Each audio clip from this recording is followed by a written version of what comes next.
back to Snake Bros, Brothers of the Serpent podcast, where we hail from our 10 by 10 by 10 tangent cube of science, high atop the bottom of an ancient seabed, slowly eroding away like the uniformitarianists tell us. One grain of sand and drop of water at a time. Uniformitarianism is. Anyway, we're back again to talk about we don't know yet. So here we are. And I think Russ has a plan. I'm hoping. That was my plan. That Russ had a plan. My plan is Russ's plan. All right, so I just happened to come across on the CIA website. Just happened to be there for some reason. And there's a... They have a website? Yeah, they do. Holy shit. The Black Vault, where they basically have been posting, declassified Secrets. docs for a long time. Yeah, so there's one on there that's... it's from their remote viewing program when they were doing Stargate. Okay, so they were experimenting with remote viewing. You know about that? Yeah. Yeah. Basically, they at the end of World War II, when the Cold War was ramping up with the Soviets, the British and American intel agents basically did some disinfo towards the Soviets to get to sort of convince them that the Americans and the British had these big psychic programs that they were looking into, because they were trying to trick the Soviets into dumping a lot of resources into doing that, wasting resources and stuff. And the Soviets fell for it, but they started to get results. So the American and British people were like, fuck, and they had to start their own programs. Okay. So that was like, Stargate is born from that. And like the Men Who Stare at Goats, that movie is loosely based on this idea.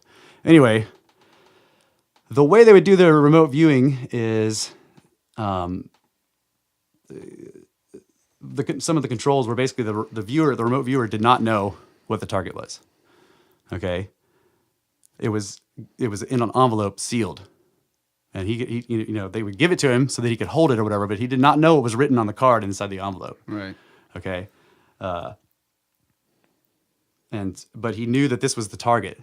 Right. And so what was in the card was the target. Right, yeah. He So didn't he know would what just it close was, it. He would just close his eyes, do whatever mental exercises they would do to do a remote viewing, and then start viewing the target that he was like, okay, whatever's on the card, I want to view that. And it would work. I mean, it worked. And then there would be some controller somewhere. Usually the guy would be in a room by himself, and there'd be, the typical one-way mirror, right, with the controller behind it. And he would be talking over a microphone to the guy and tell him like, okay, so go do this or go look at this. Basically sort of controlling the viewing. And that's what this document is. It is a transcript of a remote viewing from the CIA's program. So let's see. It is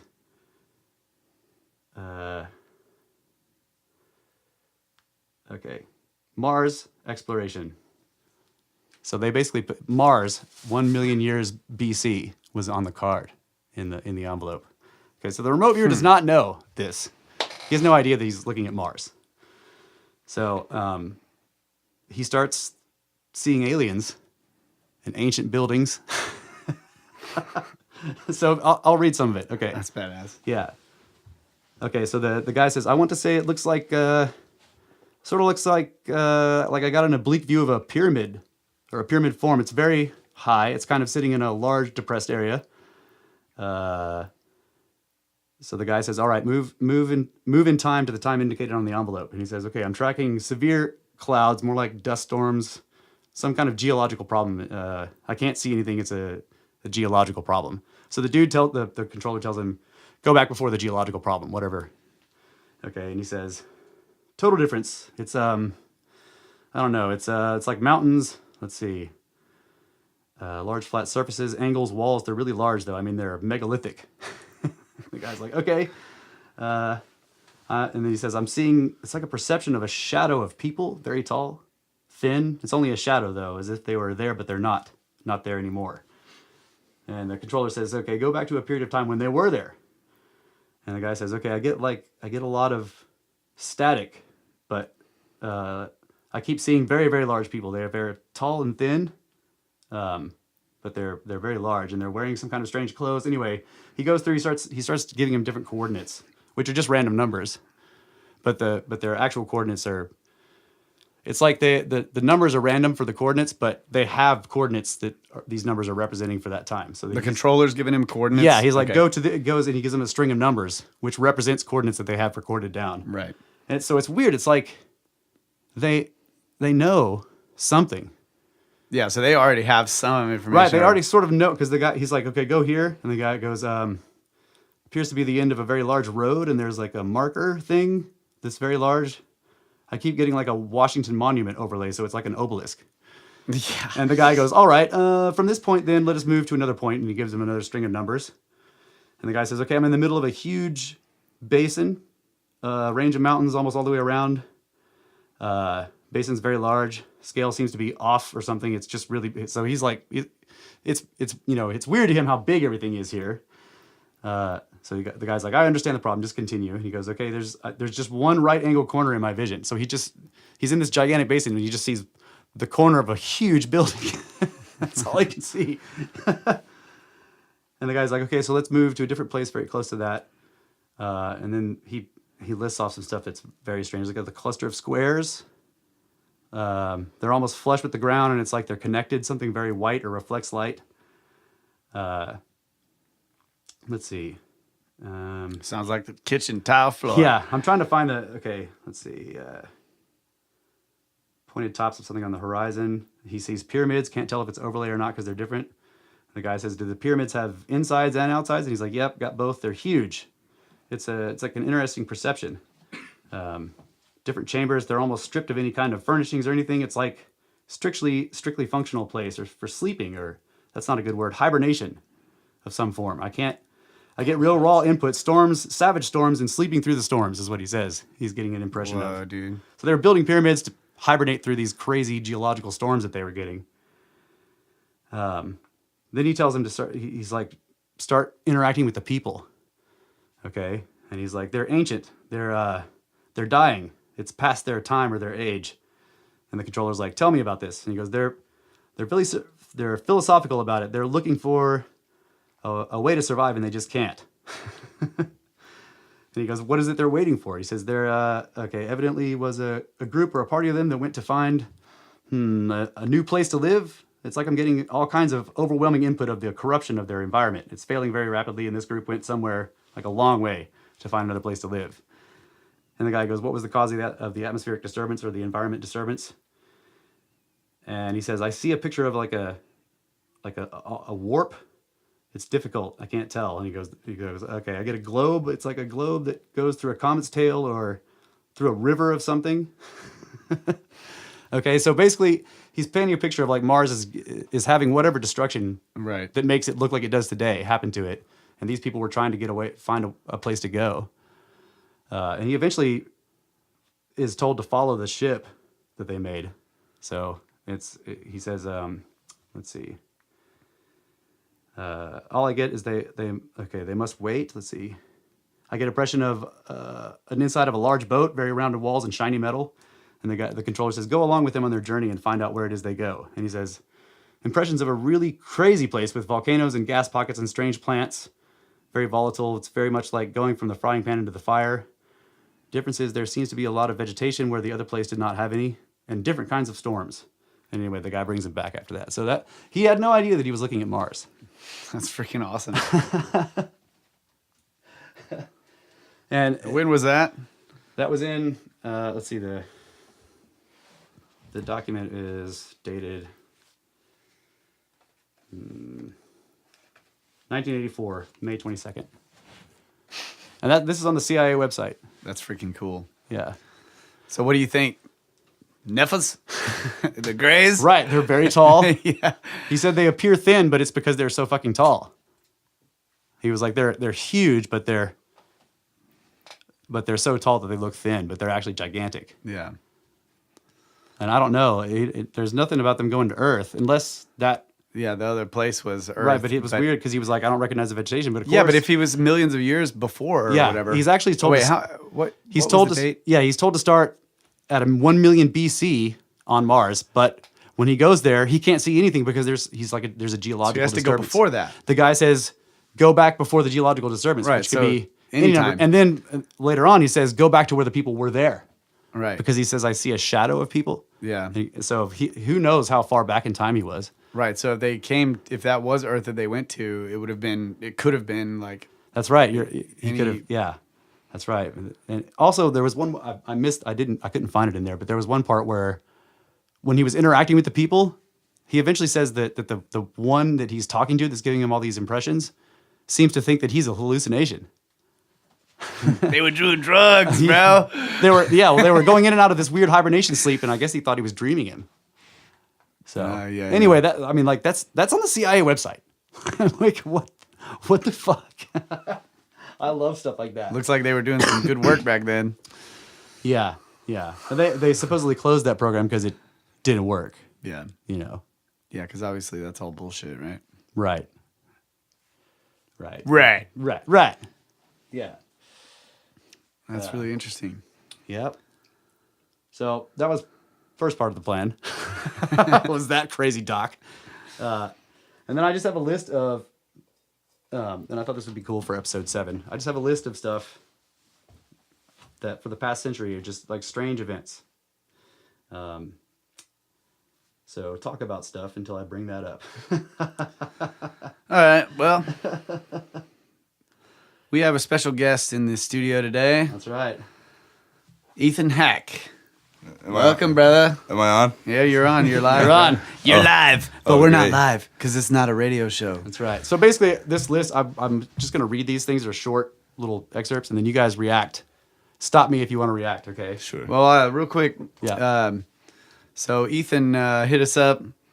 He listened to a little bit of one podcast, like, and he was just like, "Dude, this is what I want to talk about. I want to do this." Oh, and, this is phenomenal. Yeah. Called me up, and so we arranged to do this and started a little text discussion between the three of us for the past week. Yeah, in which he proved that he knows some stuff. Yeah. So we're like, all right, this will be fun. First guest. So welcome, first guest. First in studio guest. Yeah. Happy to be here. Yeah. I'm happy to be here. He's got a big smile on his face. He's ready.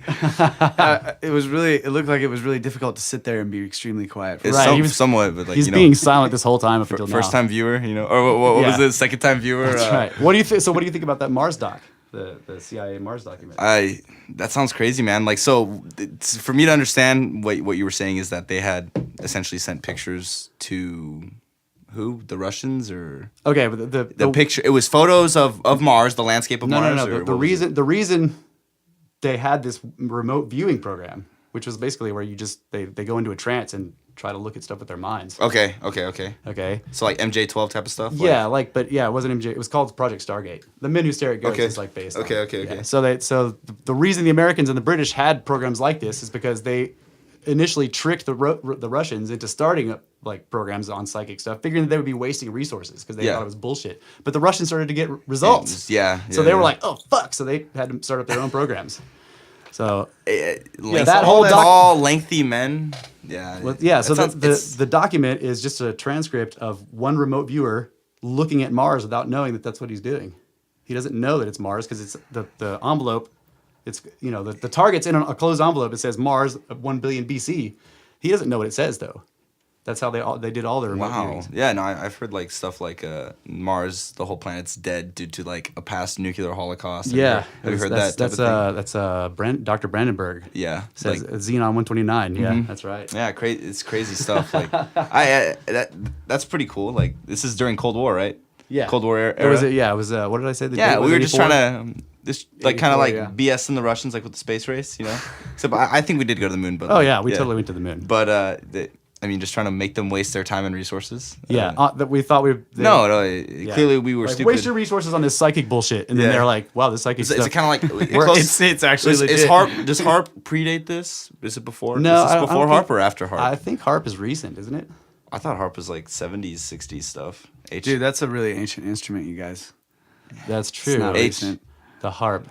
You're not a harpy, are you? No, I know HAARP, Yeah, not like yeah. a harpy, High not some altitude, mythological high altitude creature. auroral research project. Yeah. Yeah, it's Yeah. in like Alaska or something. That's right. right. Yeah. It's Yeah. I know what I'm talking about. My job over here is just to make jokes. Dude, you're trolling me, bro. He's just trolling you, bro. And go to the harp is an 4chan. ancient instrument. That is true. What about the harpsichord? Beautiful music. Beautiful music. I can Yeah. play like Justin Bieber on the harp. Can you play Justin Bieber on the Aurora with harp? No.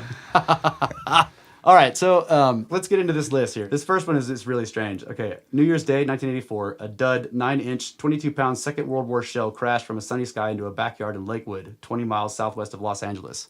It's in 1984. This is a World War II shell. Falls out of the sky. Okay. Okay, so like this is like They heard a whistling sound, just like when dropping bombs in World War II. They hear it. It crashes into their yard. There was no plane. This fall echoed a similar event in Naples, Italy on the 7th of February, 1958, when an artillery shell dated from 1942 with a cross and an eagle design fell out of the sky. So like the shell was ported through like a portal or something, a time portal? And they're both duds for some reason. Is it like it's kind of like the Bermuda Triangle kind of stuff? Like, I have no idea. I mean, they were dropping bombs over cities, so they weren't dropping it in Bermuda, but it seems to be something like that, where one of the bombs just goes, and then like 100 years later, or like 50 years later, it appears somewhere else. So what, like during a different timeline, like a World War II timeline, someone shot an artillery shot, it went through a portal and then appeared now? Well, yeah, I guess you're right. One of them was an artillery shell. Was it? It says, okay, a dud, 9-inch, 22-pound Second World War shell. It doesn't say, but they hear the whistling sound, so I don't know. I always associate that with the bombs. The second one's an artillery shell, though. But okay, one of them falls in Italy, which makes sense. But the other one's in Los Angeles. Nobody dropped any fucking World War II bombs in Los Angeles. Well, didn't you find some shells? Yeah. Okay, so but it's not the same as it falling out of the sky on that day. What he's talking about is we got a job killing trees, basically, on a UXOs. on a army base, and we were going through the woods with these machines and this deep forest and clearing the trees out, and there were unexploded ordnance and there were exploded ordnance, and there were a lot from World War II as well. Yeah, there were. Yeah, and so like some of them were just huge, like iron shards of these bombs or whatever. In the middle of the woods. In the middle of the woods, just like half buried in the dirt, and it's. But that was all practice, like just testing. So some of them were unexploded because you shoot millions of rounds out there, and some of them don't blow up. But it's not the same as like we're out there working and it goes. Drops. Because that's what they're talking that about. never happened. Someone's trolling, man. These fell out of the sky. Dropped out of the and plane. There was no plane. Oh, there doesn't have to be a plane to drop bombs. Could have been a blimp. That's right. Could have been a blimp. Could have been a balloon. Could have been a bird. Like a swallow. That's crazy. Okay, next one. Next one. July 1975. Erskine Lawrence Eben was knocked off his moped and killed by a taxi in Hamilton, Bermuda. It was the same taxi with the same driver carrying the same passenger that had killed his brother, Neville, in July this previous year. Both brothers were 17 when they died, and they had been riding the same moped on the same street. What the fuck? How did the moped survive the first wreck? I don't know. He was knocked off. It's like, okay, this guy got hit. My brother got hit on his moped. Riding his dead brother's moped. And so I'm going to get that moped, I'm going to fix it, and I'm going to drive it around. And I'm going to die on it. And he dies on the same day the next year. With the same on the same person street, from the same taxi, carrying the same fucking passenger with the same driver. CIA. This is why I start to think that we live in information. CIA took him out. The The CIA traversed time and space, went in the future and found out this guy was going to foil some type of plan There's for quite them. a few of those in here like that. Let's see. Okay, here's a different one. 21st of May, 1921, thousands of frogs fell on Gibraltar during a thunderstorm. Just one among many falls of frogs and fish to have puzzled scientists throughout the century. On the 4th of March, 1998, for example, a shower in Shirley Croydon, South London, included a large number of dead frogs. Weathermen offered the traditional explanation that they had been sucked up from a pond by a waterspout. However, as often been objected in the past, is a bizarre tornado that can pick up one type of animal to the exclusion of all others out of that pond. So it's always like one specific kind of fish or one frog. But if it went through a pond, it should pick up everything, plus mud, leaves. Why toads or why frogs? I know. I don't know. Were they a range of sizes, or were they the same They're all species? pretty much the same size usually, too. Yeah. Same exact type of frog, too? Yes, they're all the Well, I mean, like, kind of makes sense. Not totally, but like a centrifuge. right, that there would be Sort different materials based on their. But then their you would size. expect that like minnows to fall somewhere and frogs and then like mud and then leaves, but that's not what happens. You just get frogs. Right. Well, in that spot, and maybe the minnows and the leaves and stuff fell in places where people weren't. People weren't. The frog legs, lots of frog legs. I wouldn't be looking into how they got there. I'd They be also like, this can't is a lot of ever- food. You're like food. It's a lot of food, man. They also can never. They're never able Just to. rain food. Yeah, they're never able to connect any actual tornado or water spout to, Yeah. you know. So then they were just like, this is the best case scenario. That's as what to they- how yeah, it it's- would have this is- happened if right. it. This is the like, scriptards are like, oh well, it was, you know, this is how it happened. This is exactly what happened. Right, and we know this because it can't be anything else. Yeah. Well, I mean, that's like, But we're not willing to accept another answer. Well, Sorry. yeah, but they say that this is the answer, even though no one's ever seen it and no one's ever proven it. yeah. Sorry, mijo. My initial reaction is to try to figure it out, like with what I know or think I understand. Yeah, I'm not about calling you. physics. I'm not calling you a scriptard. I'm just saying that, like, Yeah, that's, you are, bro. Yeah, no, Hey, that's because I know. offensive. that No, you- I'm just saying that's like a typical reaction is to try to figure out some way that it can happen based on laws of physics Like or reasonable, whatever. some reasonable way. Yeah. Yeah, and I don't know. Okay, so let's keep going then. On 23rd of October, 1947, there were fresh dead minnows and black bass. So two different things lying on the street outside the cafe where this doctor was eating breakfast in Mississippi just after a rain shower. His report appeared in Science in 1940, the journal Science in 1949. More recently, dozens of fish were found in gardens and roofs on the borough of Newham in East London, following a thunderstorm on the night of 27th through 28th of May of 1984. The Natural History Museum identified the fish as flounder and smelt. So again, two different kinds. There have been no reports of waterspouts. And on the 17th of May, 1996, a fall of more than 20 small fish was witnessed at Hatfield in Hertfordshire. Although they were dead, they were fresh and warm to the touch. These are CIA documents, correct? No, this is just a list from a Fortean Times of all of just Random weird stuff that's happened in the Okay, past I was gonna century. be embarrassed if No. CIA was looking into this. No, I mean they probably. This is taxpayer money looking into frogs No, sorry, appearing yeah. out of nowhere. This is a list from article from Fortean Times, which I will link in the show notes. Okay, so let's keep going here. You 'cause said this- warm to the touch, the fish. the fish So they were. these were warm. Like they were in warm water. I don't know. So like, do you think aliens could be abducting Let's fish? see. and When did they testing them? fall? Like the cows, you know. what I They, mean? let's say they fell in up cows. May. There you go. They fell in May out of the on London or on England out of the sky. So they should have been pretty cool in May. Anyway, let's move on to the next one. This is weird. Okay, 15th of April, 1912, the Titanic hit an iceberg and sank. In Morgan Robertson's 1898 novel Futility, the Titan sank on her maiden voyage after hitting an iceberg in about the same place. I've heard this one. Yeah. I've heard this In one. 1939, the Titanian hit an iceberg in the same place where the Titanic had sunk. These are the ship drivers, or what do you call a driver of a ship? Captain? A captain, the Or captain, the helmsman? the helmsman. I guess Yeah. yeah, the captain, and the helmsman. They must Yeah. be really bad at their job. 3 Helm to consecutive 108. people really bad at their job. Let's go to where that other big ship crashed into something and sank. Yeah, would be- we have I'd be- close to the same name. Let's try it out. This is so We're the embarrassing. Titanian. This is so embarrassing. But the first part is that somebody wrote a novel in 1898, way before the Titanic was even thought of, about a boat called the Titan that was huge, that hit an iceberg and sank in that spot.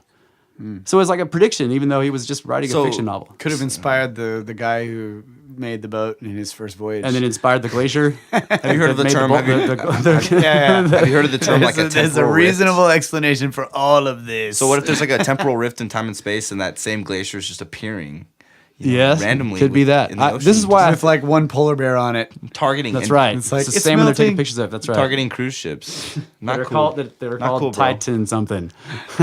Even one in a book. But this is why I think this is the stuff that leads me to believe that it seems like we live in a universe of information. It's governed by information rather than space. We experience it as space and time, but it's actually just like information on a hard drive. Like when your computer is storing stuff on your hard drive, it doesn't care where on the hard drive it puts stuff. It's all linked together it's just by storing info. it, yeah. So when you do a search, you type in a couple of characters and hit search, and it starts looking through all the files. It doesn't matter where they are. It links them together based on information in those files. That's what this is. I don't really understand that. Like, I mean, I kind of get the idea with the hard drive, but are you saying that there's an equivalent to a search of this type of thing, and so it's making these like similar things happen? No, I mean, it's like there's this information type that recurs, but it's you see what I'm saying? That there's this Like a event. repeat of history There's this that's event that's in a fictional book. Then there's an event that's really close to that happens in almost the same the place, and then later on another one that's really close to that one. are And you so it's referring like to- these three things are They would come up in a search if it was a hard drive. Yeah. Of you searching like boats called Titan, all these 3 would come up. And it doesn't matter where they are on the hard drive. And I'm just suggesting that there's something like that about reality. Could that relate to like quantum entanglement? It could. Well, yeah. And the thing about quantum entanglement that always confuses me is that everything has to be entangled because of the big. There's If a the big Big Bang is real, connection it all started together. Yeah. So it's all entangled. Like the way I saw quantum entanglement was like someone explained to me that there's a tree, like let's say in a video or in a video game, and the way it's moving and the leaves are moving, somewhere on the planet there's a tree that looks exactly like that, is moving the exact mirrored, same though. way, It's exactly mirrored. Yeah, that's how I was explaining that. So from the video game to the real world. Yes, like there's It's basically like you there's get a- something somewhere. Yeah, that's you like, get a particle. gotcha. You can get 2 particles that are, when they're entangled, you split them apart no matter how far apart they are. If one is spinning clockwise, the other one is counterclockwise. Yes, like they're And if you connected, reverse so- the spin on one, the other one, The one changes, reverses yeah. instantly. So without that okay. Remember we were looking at that this physicist was illustrating the atoms rifts in crystals. what is it? The crystal lattices, how Yeah. how the slippage happens. Yeah. And he used this. He made all these bubbles in a liquid, That are and exactly all the the same bubbles were size. the same size. And he would like push the bubbles around with like a little rod, sliding it, and the way the bubbles switched or displaced each other, like there would be. He would cause a displacement to where because the Right. bubbles would all line up next to each other Right. perfectly, and then he would make it so where they didn't. He in would one like spot. just he would like push some apart so there would be like a pocket. a crack or something. Yeah, and then there would be a pocket over here, like a little ways away from that, and then he would push the whole mass, and those 2 pockets would move like opposite directions, or Yeah. but they were. It was obvious that they were quote unquote entangled, like Right. their motions were mirrored each other, and they were connected. and through the eventually, lattice if they work, ever came together, they would like cancel each other out, and there would be disappear. no displaced bubble. no So that's what that. discontinuity. Yeah, watching that video, I was just like, oh my god, this is that. That's what it made me think of was quantum entanglement, or Yeah, like okay. the 2 particles that like you were talking about that could Right. be across the universe from each other. Right. And this is that. And so what I'm trying to suggest maybe is that entanglement.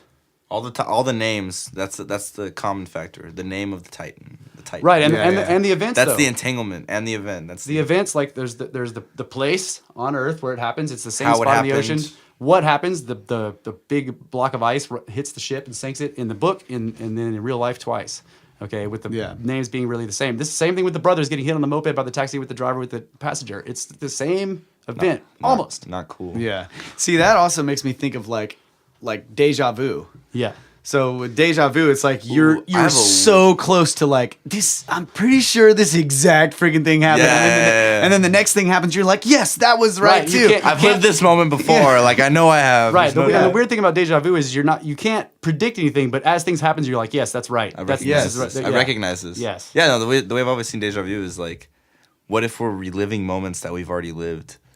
Like, what if we're viewing moments and there's just that slippage of our mind where we actually verify we've experienced this moment before? You know what I mean? Yeah. I talked about that when I was driving to Dallas. It's Yeah. real boring. And there's like there's retro causality too, which is like where they show that people have reactions. or you can recognize things that haven't happened yet. And Yes, you know people, they've happened. they've though, shown you know? it like where they put somebody in front of a computer or a computer screen that will just like start popping up images, and the images are randomly selected from this gigantic database, and some of them are like violent or sexual in nature, which like causes an involuntary like reaction, but other ones are just like flowers and whatever, just Random like, stuff. Yeah, they're null. So they found out that because they have all these electrodes and everything connected to the person to check their Heart rate and their their all nervous of reaction stuff. that they start reacting to one of the violent pictures a little bit before it shows up, before the computer is even chosen, because the computer is like So, makes they're- a random generating. basically, like they're it's anticipating precognition it. Like of they're some kind, they're yeah. anticipating it But they coming, call yeah. it the researchers call it retrocausality,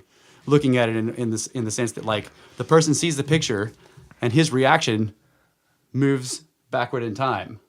Wow. In other words, the retrocausality is he experiences something in the present, and that affects his past self, where you could turn it around and look at it as his future self is affecting him in the present. So which Retrocausality. could suggest that we actually don't exist at a single moment in time, but we exist in a Right, time is fuzzy. yeah, we exist in like a Broad spectrum. So it's just like in like third dimensional objects don't exist like you look at a square 2-dimensional Yeah. plane. right? That square, if you make it a cube, but you're looking at it straight on where you can't see the sides. Yeah. That square is existing throughout another dimension, not just in one spot of a. Right. You can't put it in one single spot of a third dimensional. Traverses time right? and space. That's right. So it's like in time, it's the same thing. We're existing like. Right, we're long worms in time. Yeah, that's right. Traverses time and space. Yeah, Yeah. We interact with like vivisection slices of ourselves with a long worm of us in time. Yeah, it's Right. like you're looking at this little weird cross section of your time body. But so what you're saying is that makes a connection across that body, so that like something that happens in the present can spread out to affect. Obviously, it'll affect the future, And the past. but it also Yeah, or affects it's like the past, okay, yeah. so There's a sort of a fuzziness to it. So we know this this guy. His name is Peter Ralston. He's a martial arts expert, right? Seriously. Serious. He won. Like He what? won He's the talking world. like Muay Thai or He won the world No, he tournament. made his own style. I think it was in 1978. Yeah, he went to the Chinese, where the Chinese they had the world martial arts tournament, and he won. Like he's one of the only. Is he of European descent or? Yeah, he's a white dude. He's like he was the first Caucasian, non-Caucasian to win. Oh wow. So, but he talks about this thing that he did with his awareness. Okay, Right. where and he describes it. He goes through this long.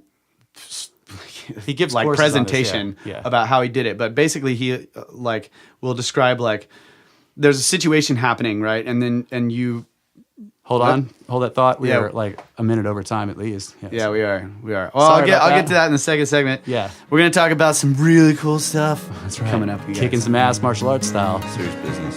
Snakes. Snakes kicking ass.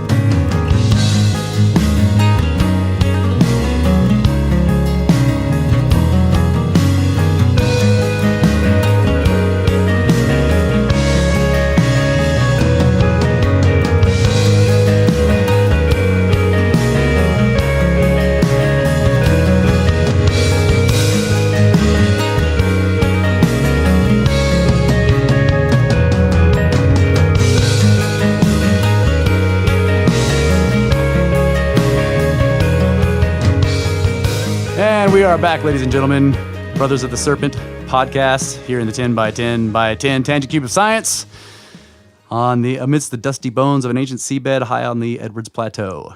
And we're here with our guest, Ethan. What's up? How you doing, fam? I got you, fam. I got you, mijo.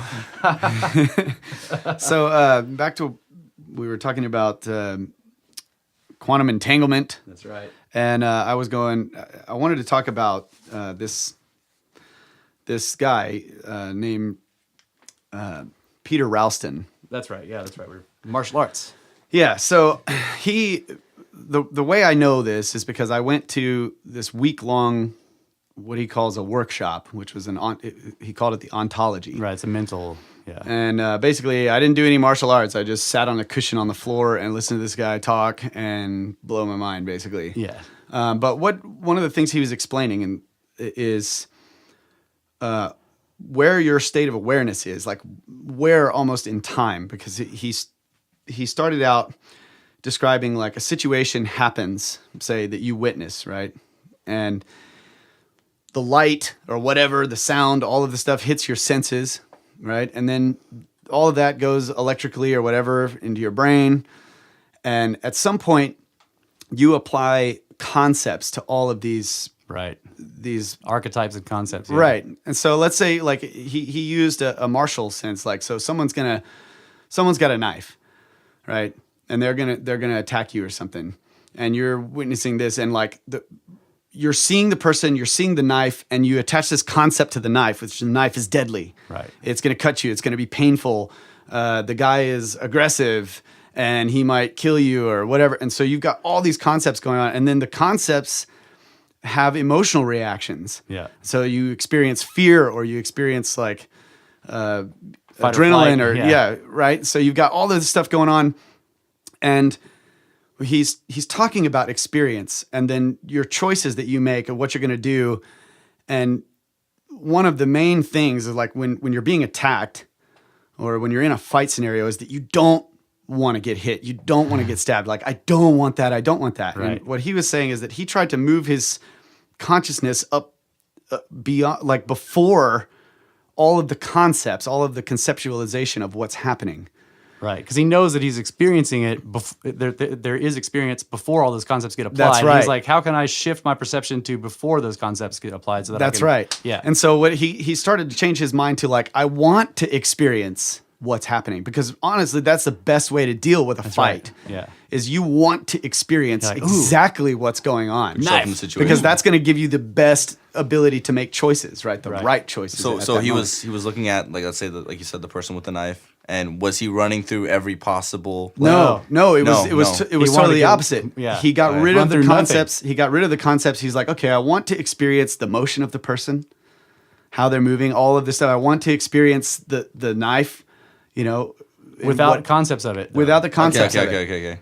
And so he did this long practice with us about trying to remove all of the conceptualization of things, and what he called that completion or completing. So to complete something, you have to like accept what is actually there, like all of the parts of the thing, but you have to remove what is not the thing. Which as is well. all your concepts, yeah. So he used a gun, like he just pulls a gun out on us, right? Like, whoa. And all the people in the workshop are like, oh. And he's like, yeah, he's like waving this gun around. Light him up. And he's like, okay, we need to complete the gun, right? So he's like, what do you think about when you see this, and like people raising their hands like, oh, scary, death, killing people, Right. blah, blah, blah, loud noises, all this kind of stuff. And he's like, yeah, so that's not the gun. None of that is the gun. You have to remove all of that. And then, some people, okay, metal, it's black. And he's like, yeah, that's not the gun Go either. right down to the basics. Right, those are concepts. None of those are the gun. That's all your perception. That's all of your concepts attached to colors, the materials. How do you, Yeah. So basically what he was saying is somebody pulls a gun on you and all of your brain is just flooded full of all of these concepts. And by the time you're done processing all of those concepts, you are way behind. The actual like, situation happening, the present. actual experience in the present. It's taking up processor power to go through all that shit. Right. Yeah.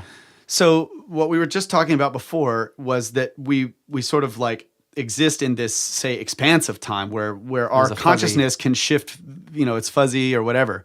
And what he's saying is very, very similar to that. And what he did in when it came to martial arts, was he tried to remove all these concepts and all this stuff and just experience directly and act accordingly. Okay.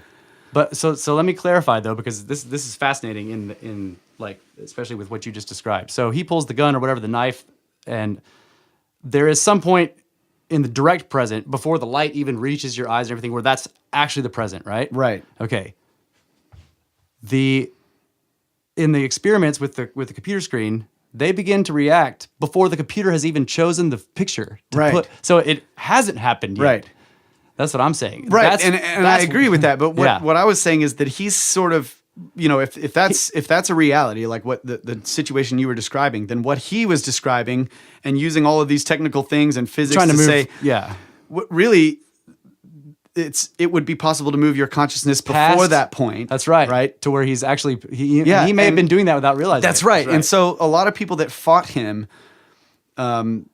would say it's like he was reading their mind. Yeah, that's right. Because he was already moving before they were moving to do whatever they were going to do, and he was right he was there. reacting to just- what they did before Kind they of like even a move anticipation type of Yeah, Yeah. so just connecting it to what Russ was talking about before is that perhaps he was moving his conscious state to even before the light was right. bouncing off However, of the object. he conceptualized it as like he's moving closer to the present, but what he may actually have been doing is moving to the point to where he was like reacting to what they were going to do Right. rather than what they And were he was, doing at the moment. He goes into very, very technical detail about like, dealing with a one-on-one situation with a person and all of this stuff. And it seems at times like that this is the ultimate goal, right? Is to control their movements. That's right. right. And then he started looking at it in terms of like, I'm going to control them. Do people mimic this like fighting style? He tries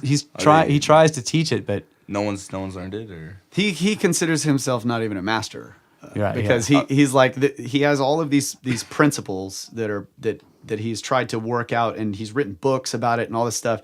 The principles of his fighting style, which if you were to master any one, single one of any of the principles, then Win every time. then you would never lose. So Nothing could ever hurt you, for example. Yeah. So if Conor McGregor, mastered this, then he'd consistently. I don't know who that is. Yeah, we don't know. Conor who that McGregor, is. UFC. He's the. Okay, yeah. I don't have we, TV, we bro. don't watch TV. Very little pop culture here. Sorry. Yeah. Anyway, or like Mayweather. You don't know Mayweather, right? No. Are you kidding? Nope. This is a joke. All right. No, dude. Like we we don't watch TV. never have. He's like the champion for boxing. 48 consecutive fights won or something Sweet. like that. 49. He's terrible. He just runs around the ring. He just hugs him. Guy's trash. Yeah, no one likes him. Terrible. He's not even a good. He's not even a good person. I'm serious. We're not trolling you. Like I don't know. I'm terrible with names, so I don't know any names of like celebrities and shit. I've seen movies. So you know Tyson then, Mike Tyson. Okay, yeah, I'm aware of Tyson. Talk like I've this. never seen him fight. Really good guy. I like Tyson. I've never seen him So fight, if yeah. let's say Tyson mastered that fighting style, he'd be biting people's ears off like every day, right? That's right. Yeah. Okay. Yeah. Yeah. If anybody who mastered it would be doing that. Wow. I need to look into this. No, maybe not biting the ears off, but they would never lose. Of course. Yeah. It's cannibalistic. This is interesting too. There's a similar study about like where they were looking at this retrocausality, where people are reacting to things before they happen, and this one was a little bit different in that. I'm trying to remember exactly how it went, but it's basically like the computer would show you 4 images all at the same time on the screen. Okay, and then the idea was that it was then going to like randomly choose one of those to pop back up. Okay, and it was a random thing that happened right before it showed it to you. It would randomly choose one and pop it up. And you were supposed to guess when you were looking at the 4 images, try to guess which one it was going to be. Okay, what the study showed, and this is interesting because they were same deal, they were all hooked up to electrodes so they could gauge reactions, that when people guessed right, they started to get excited before they saw the image that the computer showed. In other words, there was some sort of Knowing that they were So going they to knew win, that but they were right, yeah. only males. Women had no reaction when they got it they right. would guess right. It didn't seem to. It didn't seem to make them. Is But that but like dudes a- like started to know that they were going to win. Is that before like a, they- yeah, Is before that like they a knew. testosterone thing then, or? No, I mean I don't know. It's like does testosterone work in time? What that made Well, me no, think of, bro. Yeah, it what could that be. made me think of was Is testosterone the key to traversing time and space? Can you not traverse time and space as a female? Like, Not well, it's like there was something in there about women don't care as much about like I just won. They're like there's something with the dudes who were like I fucking did it right.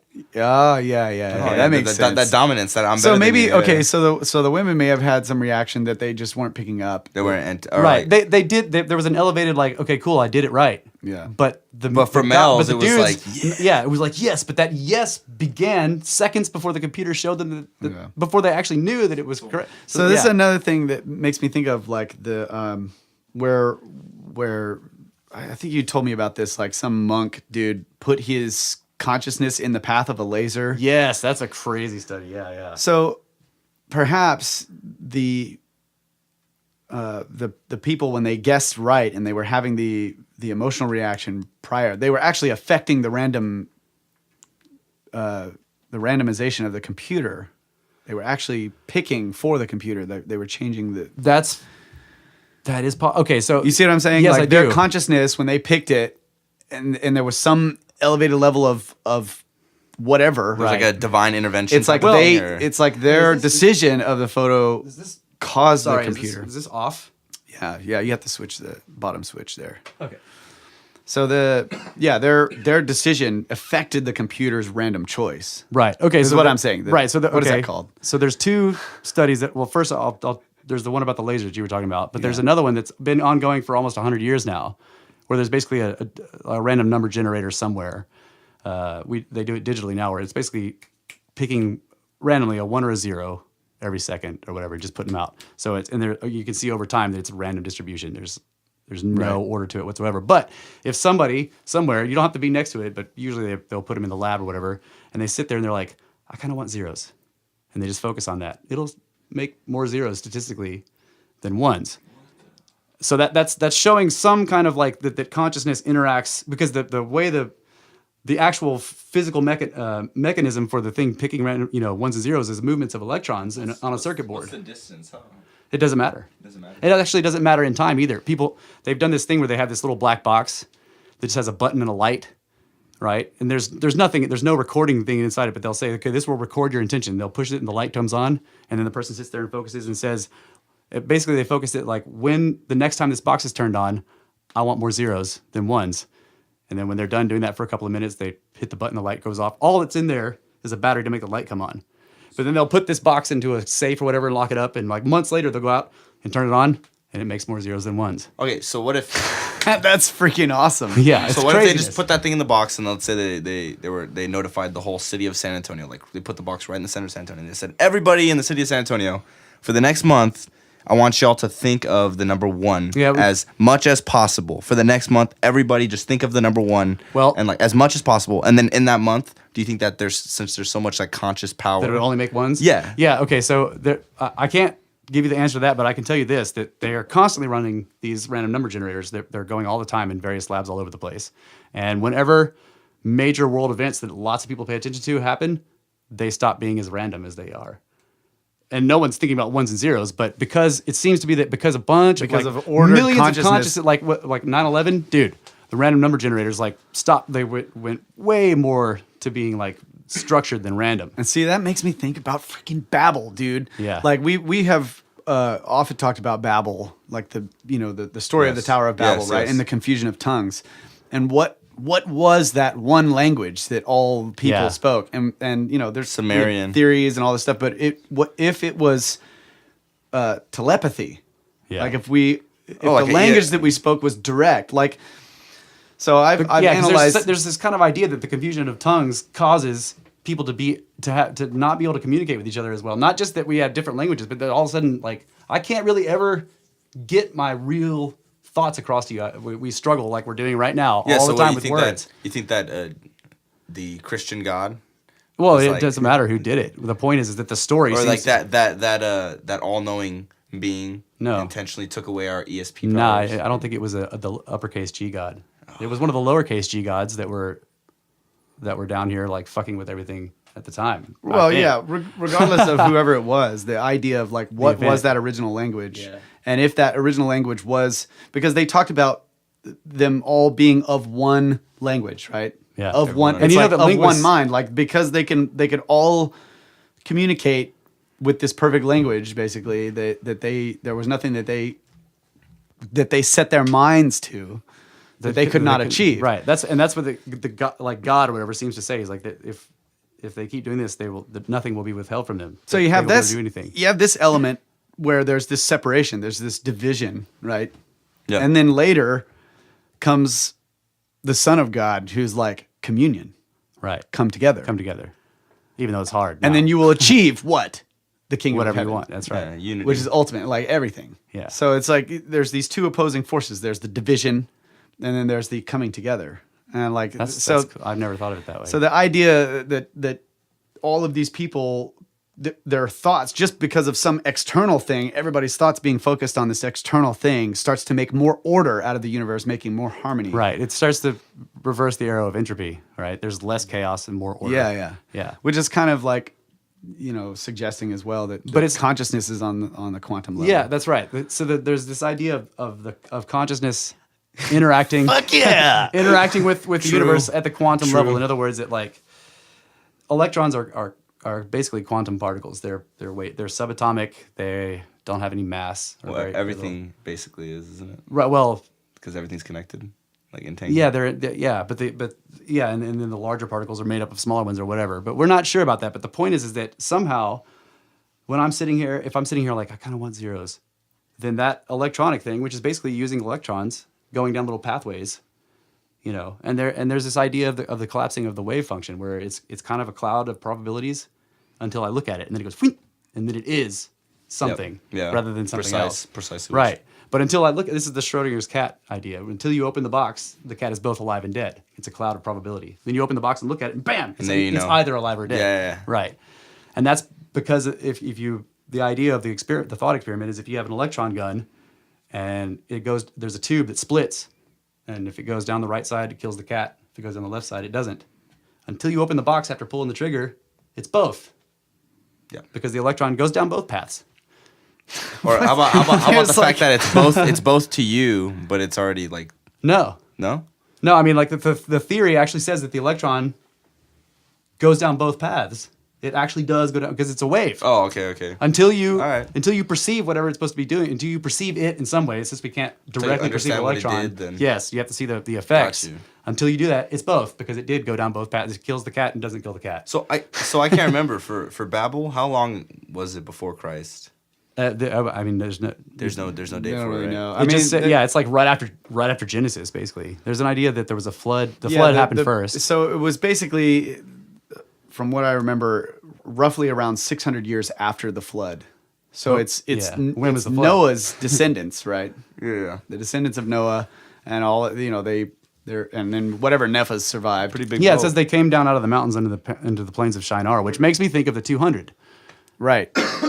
Because it's like they land on the mountain, and then they come down into the plains. Right. Well, okay. This is another thing. Like Göbekli Tepe. Yeah. It's like within a day's walk from Mount Ararat. That's right. Yeah. It's like, and Göbekli Tepe is like right in there. It's Right, and it's also within. I mean, all those mountains that are in the Middle East. they came down there and they made bricks. That's right. So have y'all heard of like those people trying to find the location of Noah's Ark? yes. So what's up with that? I remember they said they found it and it was somewhere in like Well, Europe okay. or middle of do you know Europe about or- the Ararat anomaly that the CIA photographs? So like right after my experience with the CIA is that they usually do a really good job or they do a really bad job. Right. So is this a really good job or this a is bad a good job. It's Okay. the U2 like spy planes. U2 spy plane, okay. They were so right after the end of World War II, we're already ramping up the Cold War again. Okay. Mm-hmm. So we've got U2 spy planes, with tons of cameras on them, that were taking off from the Middle East from our allies in the Middle East. Like I can't remember where it was, but they were taking off and flying over the desert towards Russia. Okay, so they were basically still gaining altitude, and they had the cameras all running, so they have all these pictures, and in them, like most of them are still classified. The only ones that they've released so far are the very first ones from like 1946 or whatever. Yeah. When it's first started. So they're black and whites, and they're not nearly as badass as they were later. But they called it the Ararat anomaly, and it looks like it doesn't. You can't say it's a boat, but there's the mountain, and it's got perma ice on top of it, and there is something gigantic stuck in it. In Russia. No, in the Middle East, like in the mountains. Oh, okay, yeah. Oh, so Noah's Ark is in the Middle East then. Yeah, Ararat is. So apparently, Whatever It's mountain like in Turkey, Yeah, it's. I think. I don't know where the plane was taking off from, but it basically flies over a bunch of mountains, some of which have permanent ice on top of them, on its way to Russia, right? Yeah. And maybe it was going through Afghanistan, Pakistan. I don't know, but there's mountains that are high enough out there, even though it's a desert way up there, that they got ice on them. And there's I don't know. they call it the Ararat anomaly, like that. There's something gigantic that's not ice, that isn't part of the mountain, that looks like a structure stuck in the permanent ice on top of the Mount mountain. Ararat is in Turkey. Right. Crazy. So So they have this. They have a series of photos coming up to the present day that they call the Ararat anomaly. We've only seen the ones from a long time ago. So what though. if what do you think would happen if humanity found the Ark? Well, it depends on what it is. Yeah. The Is it- is it a If, boat? if it's the an actual empty boat, the boat. I know it could be multiple things. Like people say that it's. Well, I mean, what kind of boat holds every single species? Right. Like, What does there's it no say? way. depends on what Yeah. stage the species. Yeah. But what does all it the say? It different says species. they. Oh, we get into like a Prometheus type of thing. Well, No, no, I mean no. if it was genetics, Right. the it said- genes of Yeah. What did it say? It says 2 by 2 they came. Mm-hmm. The double helix, 2 by 2. Oh wow, Male and Yeah, female. that's pretty cool. I never got Right. that. Wow, this guy's great. This guy's tough. Because you can't store every freaking animal as a physical being. Yeah, I What was they like- eat. I was like, you, yeah. You're out there for like the storm lasts 40 days. It says, and then over almost a year So for was the he water just to go down. collecting their So he had- sperm in a jar or what? Is it? And and remember that the story. Is that no, what's going because on the here? story says what? That God provided the animals. So All right, Draft, you're next. You know. Well, no. God shows up with a big case. Oh, and Says, "Don't open this. Put it in the boat." Yeah. Oh, yeah, I know it. This is kind of like Halo lore. Well, You don't wanna go into it's it that like, deep, but it's like Sitchin. You know Halo, right? Yeah, I know of Halo. So Never played it. the Forerunners are like the protectors of all species. and Right. So they have a ship with the DNA of every single species That's in the the Ark, galaxy. yeah. So there you go. Yeah. Right. Yeah. So if the Ark is something like that, if it's technological, because I mean, there's also lots of reports of people actually going to the mountain. And one of them was I don't know if he was a ranger. He was a military dude whose job was to survey this area Okay, and he was surveying and stuff, and he claims that he saw it because he was up on the mountainside or whatever, and he was like, it's whatever it is gigantic. It's not, and it's metal. So yeah, that's amazing. Yeah, he said I'm gonna look. So there was humongous rivets. He was talking Wow. about like, what that looked like giant metal domes sticking out of the side of it. And he said it was black and shiny. It's like it's not wood, whatever it is it's up there. I remember watching like years ago, watching some documentary on that, like people trying to hike up there. And Yeah, there was actually an expedition recently, not like recently as in the past couple of days, but within the past few years, there was a minor celebrity who had done a sort of Kickstarter thing to get enough funds or whatever, and they went and have never returned. No way. I was paying attention to it. Yeah, I was paying attention to it because when did they leave? It was within the past couple of years. Oh, so they haven't come back yet. That's right. They've been gone too long. Wow. I want to go. You always want to. Yeah, I would go, dude. I would totally go. But Let's go. it's I mean, it's in the desert. It's like not an easy terrain. The military dude was like, this terrain is horrible. It's Like, there's no way. shreds your boots and just, I mean, it's just, yeah, it's like one of the worst environments imaginable on Earth. Well, we can just take an Apache. You know, I just want to be dropped in, yeah, with a snowboard. Yeah, something like that. Yeah. But Okay. So you want to? Did you want to go over the Mormons or? Well, let's yeah, we are going to do that. Thanks for prefacing that. But we're still have this list here, so we Yeah, some sure. things on this list, which my phone turned off, so I've got to pull it back up here. But I was gonna I wanted to do the laser thing because you brought that up. yeah, Conscious. Yeah, so we discussed how like people sitting next to a random number generator can kind of affect it just by thinking about it, focusing on it a little bit, and lots of people focusing on anything will affect it. Well, there was a very specific experiment that was done. I don't remember the name of the scientist, but I was listening to an interview where he was talking about it. So the setup is he's got in a room by itself. There's a box that has a laser on one side, basically where the laser is just shooting to the other side of the box, and there's a photoreceptor so that it can tell the strength of the beam. Okay, and then he's in another room with all these instruments and stuff, and a few of his like grad student assistants and something. And then there's another room where there is like this a Tibetan monk who has been meditating for 70 years or something like that. He's just badass at it. Okay. Oh wow. So he said that the premise of the thing was he told the Tibetan monk, so he had a mic and in the monk's room was a speaker so he could talk to him, and every 15 seconds he would say, okay, put your consciousness in the path of the laser. And then he would wait 15 or 20 seconds, and then he would say, okay, stop. And they just did that back and forth for like an hour or whatever. He said, so they're doing this, and he's like, this experiment's going fine. He's got all, he's looking at, he can see all the readings and stuff. His assistants are recording everything. And he says, and about halfway through the experiment, so like, 25, 30 minutes in, he said, I can't remember what he called it, but it was like, I forgot who I was, where I was, and what was happening. Just my mind went completely and utterly blank for a second. It was like waking up from a coma where he's just like, this he is the didn't guy recognize- doing the scientist who was talking. He's like, Yeah, I not suddenly, the monk, yeah. right, the scientist. yeah. So he's like, suddenly I didn't recognize anything. I didn't know who I was. Everything went blank. And he's like, after a couple of seconds, he recovered. He's like, well, that was weird. And he, the blood sugar's low or something. And he kept working. So when the experiment was over, he was like, when the experiment was over, one of the grad students was like, man, like halfway through there, I kind of like spaced out or something. And he was like, what? So it turned out that it happened to all of them at the same time, right around the same time in the experiment. They all just blanked, right? And he was like, that's kind of weird. So he was like, so then I went to talk to the monk to ask him how it went on his end. And the monk was like, yeah, it took me a while to figure out where that box was, because they the way that they do their meditations is everything's inside. You don't, so when he was saying put your mind in the path of the laser, he was like, I was trying to find where in here that room with the laser, and he was like, about halfway through I found it. Wow. Halfway through, yeah. Yeah. And then halfway through They all spaced out. So he says that so after telling all that, the scientist is like, so to let you know that after the spacing out, suddenly we were getting major readings. When I told him to put his consciousness in the path of the laser, it would the photoreceptor would show that it dimmed an appreciable percent, that something was actually in the path of the laser after that. So all those things coincided where like he was like, whatever this guy was doing meditating, when he found the laser, it changed space time or something changed, and we all just went, whoop. Like, the whole thing got reset. It's like he needed their knowing of where the laser was. He got it I never from thought them. of that. But it's like he figured out where the laser was because they knew where it was, and they knew all of these technical details about it.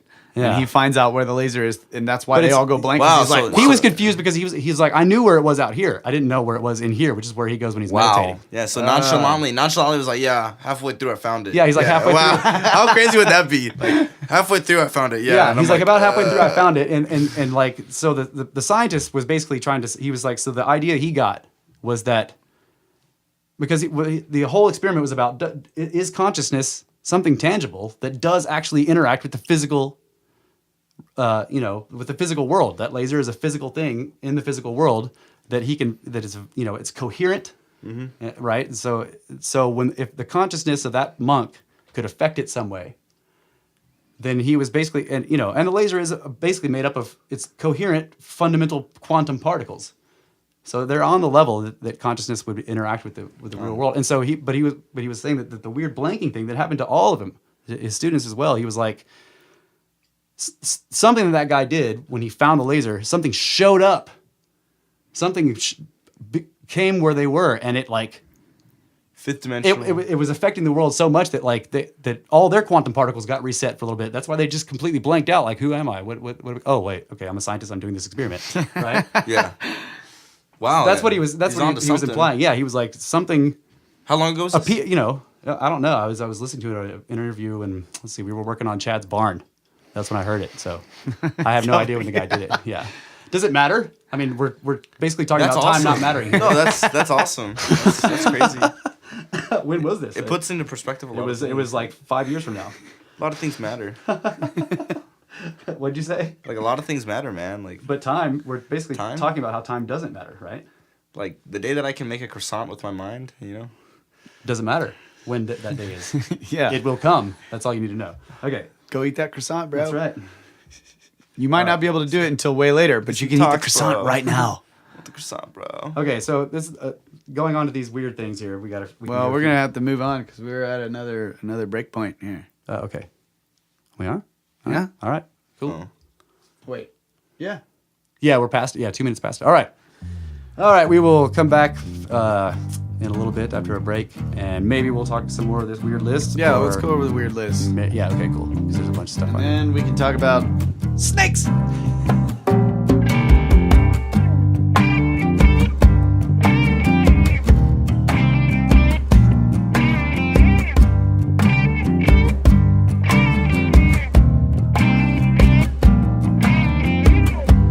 I don't care when I get out of here, and that's a lie that I tell well. Let it fall on closed eyes and deaf ears, just as long as you can tell. All right, welcome back, Snake Bros. Here in the old science cube, talking about spheres and flat discs. Call this like the Tesseract. Just call it the Tesseract. I don't know what that is, It's guest. a weird folded cube. Shut up. No, we're sitting here with our first guest, Ethan Hack, who's Hacks! He's hacks. He's into a lot of this esoteric weird stuff. Hack is of German descent, right? My Hackers? last name, Hack. My last I name, thought Hack. the Russians were hackers. Oh, wait, hey, Whoa, not whoa, cool. whoa, Whoa, not whoa, cool. whoa, Whoa, whoa, not whoa, cool, bro. whoa, Whoa, not cool. Okay, anyways, yeah, we're just sitting here. I do pretty good German accent. Hello, tries this cocaine. Hello there, Kyle. Hello there, Mr. Allen. That's a German lift. Yeah. We are in the science cube. Very good cube. Yeah, so we're going back to this list that Russ has of strange things that have happened. The 14 list. Okay, so let's see. In 1935, Miss Gertrude Smith, that's a great name, of York, Pennsylvania, discovered that she could mentally coax her hens to lay eggs bearing images, such as sunflower petals or her initials. There were many witnesses. When she visualized an egg whose cross-section would look triangular and it arrived, she grew afraid and stopped doing it. Wait, what?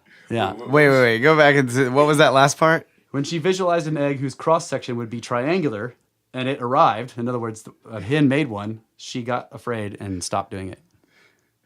The cross section would be triangular. Yeah, so it was a triangle instead of a, in other words, when you cut it, it would look like a triangle if you cut it in half, the cross-section.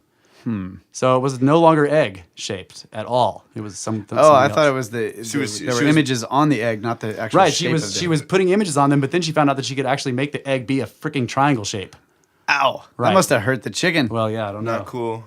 Listen, like I'm laughing because like you see the Jesus on the tortilla thing. That's right. Yeah. Someone was mentally so some Mexican thinking, was like, yeah, he just got out of church. He's making tortillas. Jesus. Jesus has got to be. I was thinking like this is where putting the crazy like graphics on eggs for Easter came from, It would be way easier. No, if you what a just- joke. If you just have the hen make it. What a Oh, joke. my aunt does that, and it's incredible. It's awesome, yeah. It's like You put use the- beeswax and all these yeah, different you get dyes the and stuff. little It's crazy. little pin, like little needle point, and you dip it in the wax, and you coat the egg in the wax where you don't want the dye to be. Right. So you draw, And on then it you dip to- it in, and it Oh, and so it, you're just doing it egg dyes art. it. Yeah, Just yeah. egg It art. dyes the egg everywhere, but where you put the wax, and then you scrape that wax off, and you put some wax somewhere else, and then you dye it a different color, and it's like, Yeah. what?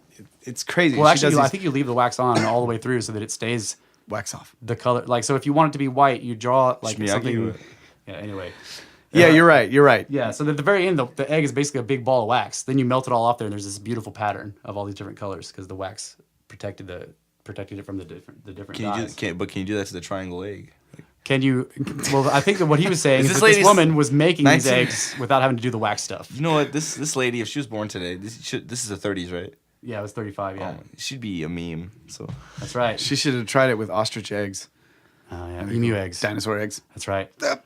yeah. So like, what if she like thought of like this egg's gonna have a velociraptor like in it? You know what I mean? Oh man, You know what I mean? What That'd if be she crazy. just thought this egg will be a black hole? World's gone. Oh, That dude, might that'd have be happened. Pretty cool. Could be. We were all in a black hole. Or Okay. this All egg right, could be next like weird thing. Tommy Wiseau's acting. I don't know who that is. Are you kidding me? This is Mr. Pop Culture over here. He's I dropping know. names. You haven't heard like when he's like, "You're tearing me apart, Lisa." Who's he? Tommy Wiseau. Who's that? I have no- Have you seen the movie The Room? No. No. You're embarrassing me. Stop talking about pop culture stuff. And it won't happen to you Sorry, you're right.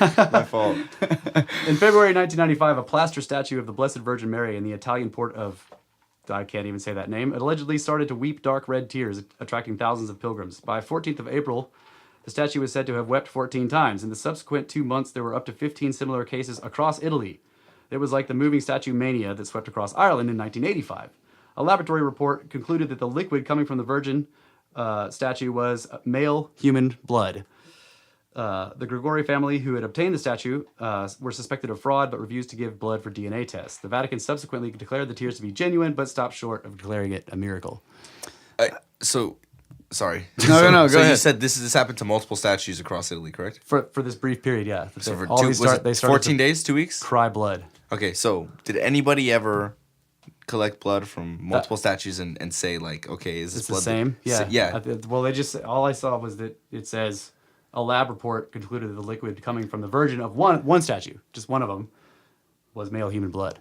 The choices people make, like in these situations, like I bet you there were lines upon lines of people going to pray to this, right? Yeah. My first choice would have been to get the blood Science! and been like, all right, whose blood is this? Okay, so You know? how would you do science on this one? Okay. One night in 1917, Esther Hallio and another Finnish student alone in a house in Helsinki heard a clicking noise and found 2 large overcoat buttons on the floor. These were followed by falling coins every few minutes.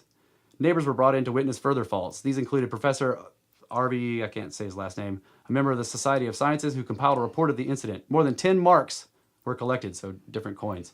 Other unexplained falls of metallic objects have been reported at Wellington, New Zealand in March 1963, pennies and stones bombarding a lodging house, ultimately watched by 600 people for 3 days. And then Ramsgate, Kent in 1968, 40 to 50 pennies in 15 minutes. And in Galax, Virginia on 12 to 14th of July, 1978, 400 nails in 3 days. Okay, falling so- out of the sky out of nowhere. So coins. And we're stones. talking about currency, correct? Right, yeah. So these people were looking at currency falling from the sky, not taking the money. There were. I mean, Yeah, they were counting it. I mean, they had to be taking it. obviously they had the numbers, yeah. Wait, But is it real currency? why can't these things happen to me? It's just Like, pennies, bro. This is not cool. I mean, like, just Put money me in doesn't there. grow on trees, but it does fall out of the sky. It's just like the frogs, right? Like, But nails fell too. So That's right, in stones. Yeah. And the thing is that What like, type of stones? I wonder. they're always reported as little rounded pebbles. Yeah, that could be anything. But it's like, think about that. You're standing there, you're looking at the house. There's not a cloud in the sky, and just rocks keep hitting the house. Yellow and cake pennies and stuff are uranium. bouncing off of it. Where are they coming from? yellow that cake. reminds me of Ernst Tanaha. Yeah, that's right. We were in that freaking. Stuff is falling out of the sky. Yeah, we were way down in this like ravine. It's And- a canyon. It's a deep canyon. Yeah, deep canyon. We were in there like checking stuff out, and like rocks just started falling from both sides of this massive chasm that Yeah. we're standing down in the bottom of and bouncing out. We were like, we should probably get out of here. Yeah. It was also getting Yeah. dark, like really fast. We noped the fuck out of there. Yeah, we noped out of there. Okay. This one's really strange and interesting. Okay, John and Christine Swain from Somerset, driving through back lanes in the New Forest in Hampshire, so this is in England, with their two sons in 1952, came upon a mist-enshrouded lake near Bolio Abbey. I'm not sure. 50 yards out, there was a boulder with a sword in it, which the family took to be a memorial to King Arthur. About once every 3 weeks for the subsequent 17 years, the family drove back to the New Forest in the hope of finding the lake again, but never did. So Wait, they drive into this forest and it gets all misty. They see this lake with out in the middle of it. There's a rock with a sword sticking out of it, and they think, "Wow, that's a thing to King Arthur." But they can never find the lake again, even though they went back there every 3 weeks for 17 years. You know what I think? I think of that thing in Japan, the floating city or whatever. Have you all heard of that? The floating city. Get up on that. Is You need to get up on the mic there, buddy. Is Yeah. Japan? Is it Japan or China with the floating city? Oh, okay. You're talking it about the one China? that appears on the horizon yeah, sometimes. yeah. Is it that China is very strange. or That's Japan? China. That's China. That's yeah. China. Okay. There's pictures of it too. It's badass. Yeah, yeah. What It's is this? amazing. So It's basically, like every once in a while, on the horizon, out over water, this huge city just appears. It's like they call it a mirage, but no one really knows what it is. There's this fucking city on the It's on the amazing. horizon, and it's Yeah. amazing looking. it's detailed too. Like it's there's pictures. And it looks gigantic. I mean, it's it's very strange. like a floating city. Yeah. Yeah. That's freaking cool. But you know that same thing has been reported from the poles, like the polar expeditions, whether it's Arctic or Antarctic. They see cities reflected in the sky. This is part of the reason why, like Mountains of Madness, the Lovecraft story. Yeah. He talks about there's an actual city city there in the sky, that they yeah. were seeing being reflected off the sky somehow. Well, I But thought Cthulhu was in Atlantis, wasn't he? Like, Cthulhu is just like deep in the ocean somewhere. Yeah, near the island of like they say, R'lyeh, like- something yeah, like yeah, yeah. Okay, let's see. On 8th, because this is similar in sort of a way to the stones and pennies. On 8th of September 1987, Minnie Clyde Winston, 77, stepped out of her bath at 1114 Fountain Drive in Atlanta, Georgia, to find the floor oozing blood like a sprinkler. She and her husband William, who was 79, did not have any pets, and the house was free of vermin. The following morning, the Winstons called the police, who found, quote, copious amounts of blood, unquote, spattered on walls and floors in 5 rooms. The house was declared a crime scene to keep the press and public at bay. The state crime lab revealed that the blood was human type O. Both Mrs. and Mr. Winston were type A. The police left, and one presumes the case is still on file as unsolved. Another house dripped blood in San Quentin in January 1986, while in August and September of 1919, the ceilings of the rectory in Swanton Novers in Norfolk seeped petrol, paraffin, and sandalwood oil and methylated spirits. Walls of the rectory were torn open and ceilings were exposed, but the mystery was not solved. One report said 50 gallons of the substances had been collected. jeez. So what is that about? blood. This random. And then other like oil, paraffin. You know, you said it was type O, right? the blood was type O in that So house. They were both type Take A. it to the hospital. Yeah. Right. Give it to people. Yeah. Well, it depends on whether it's O negative or O positive. Oh, we'll figure it out. That's right. O negative is the universal donor. Right? Yeah. Okay. On October 1930, about 40 cars stalled simultaneously and could not be restarted for almost an hour on a road in Saxony. Bad drivers. The subject of secret rays that could stop machines have been enthusiastically discussed in the popular press. An eccentric British genius even claimed to have invented a ray that did it. But basically, all at once for an hour, 40 cars that were kind of near each other on this road just stalled out and then could not be restarted. And then suddenly they could. And Remember, it's kind of like that CIA thing, that leak, with the CIA has the ability to control the computer on your car to make you crash. right, but this is in 1930. No computers in cars. No computers. Carburetor. No Oh, computers. so it's carburetor and mechanical, right? Yeah, it's mechanical. I mean, there's all not even mechanical you can't even timing? affect it with magnets. It's like there's nothing in there that's computer at all. This is before computers, so it's weird. It's like they all stalled out and just wouldn't work. It's like something was messing with physics there. And there's not many automatic transmissions back then. So bad right. drivers for sure. But they wouldn't start. the cars cars stalled and just wouldn't start for an hour, and then all of a sudden they would start, and then they left. Bad fuel lines. All of them Suddenly. all right next to each And other. then suddenly, no more bad fuel lines. Everyone just had a bunch of Chevys, you know. And then they had Dodges and they left. Yeah. Okay, let's see. This one's weird. Okay, between 16th of June and 5th of July in 1945, there were 400 mysterious conflagrations, fires, in the region of Almeria in Spain. People dressed in white frequently caught fire while out in the open. Laundry laid out to dry under the sun burst into flames, and white painted walls were singed. So white stuff just burst into flames for, like almost about a month. That's racist. Yeah, it's white fire. Wow. But what is it? Like something was just making stuff that I don't know is reflected. Like what does white having to do with light? It's like it's very reflective. Something. Yeah. Yeah. And it black. just, if it was white, it would burst into flames. But any other color was fine. It was weird. But black really weird. takes in more heat. I know. Yeah, I know. That's it's like the stuff that's reflecting all the light is bursting into flames. I guess it's not racist. I guess it's racist, right? Or not racist? Not racist because It's hurting white. If it's hurting white stuff. Well, white people. If you hate white people, that's not racist. Yeah. But if, That's right. But if white people hate Only you, white people can be racist. Yeah, only white people can be racist. That's right. Yeah, not. No. All right. Let's see. They weren't people.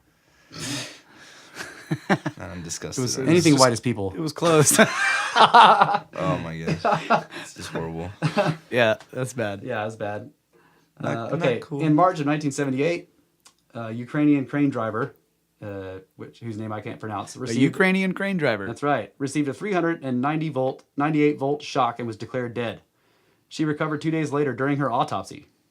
Was sleepless for 6 months, and then she fell asleep. When she awoke, she claimed that she could see through people and was employed at Donetsk Hospital to diagnose rare illnesses. She impressed a doctor by telling him that his hearing was better in one ear and his right eye was weaker than his left. She correctly told an investigative reporter that he had eaten kissel, which is a kind of red starchy jelly. Like she could see. What was he Through- digesting or what? Freaking awesome. So she gets like this humongous shock and dies. Wakes up being autopsied. Does not sleep for 6 months. No brain damage? Like, Who knows? Something died? Something happened to her, there's obviously. got to be some brain damage. Like, But the point is it like it doesn't matter what was damaged. She could have lost all of her she- limbs. The point was that she didn't sleep for 6 months. Then she did sleep, and when she woke up, she was like, "Wow, I can see through people." This is like- Okay, so dude, it's like X-Men stuff. this reminds me of the, Yeah. was it you that was telling me about the guy who he went blind, and so he got he made this thing where he mounted all these microphones up or whatever and put headphones in. was using sound. Yeah, Yeah. and he started wearing this thing. Or no, was he blind or He not? was colorblind. He was colorblind. So he used a camera that would then it would look at colors and it would like with headphones it would imitate.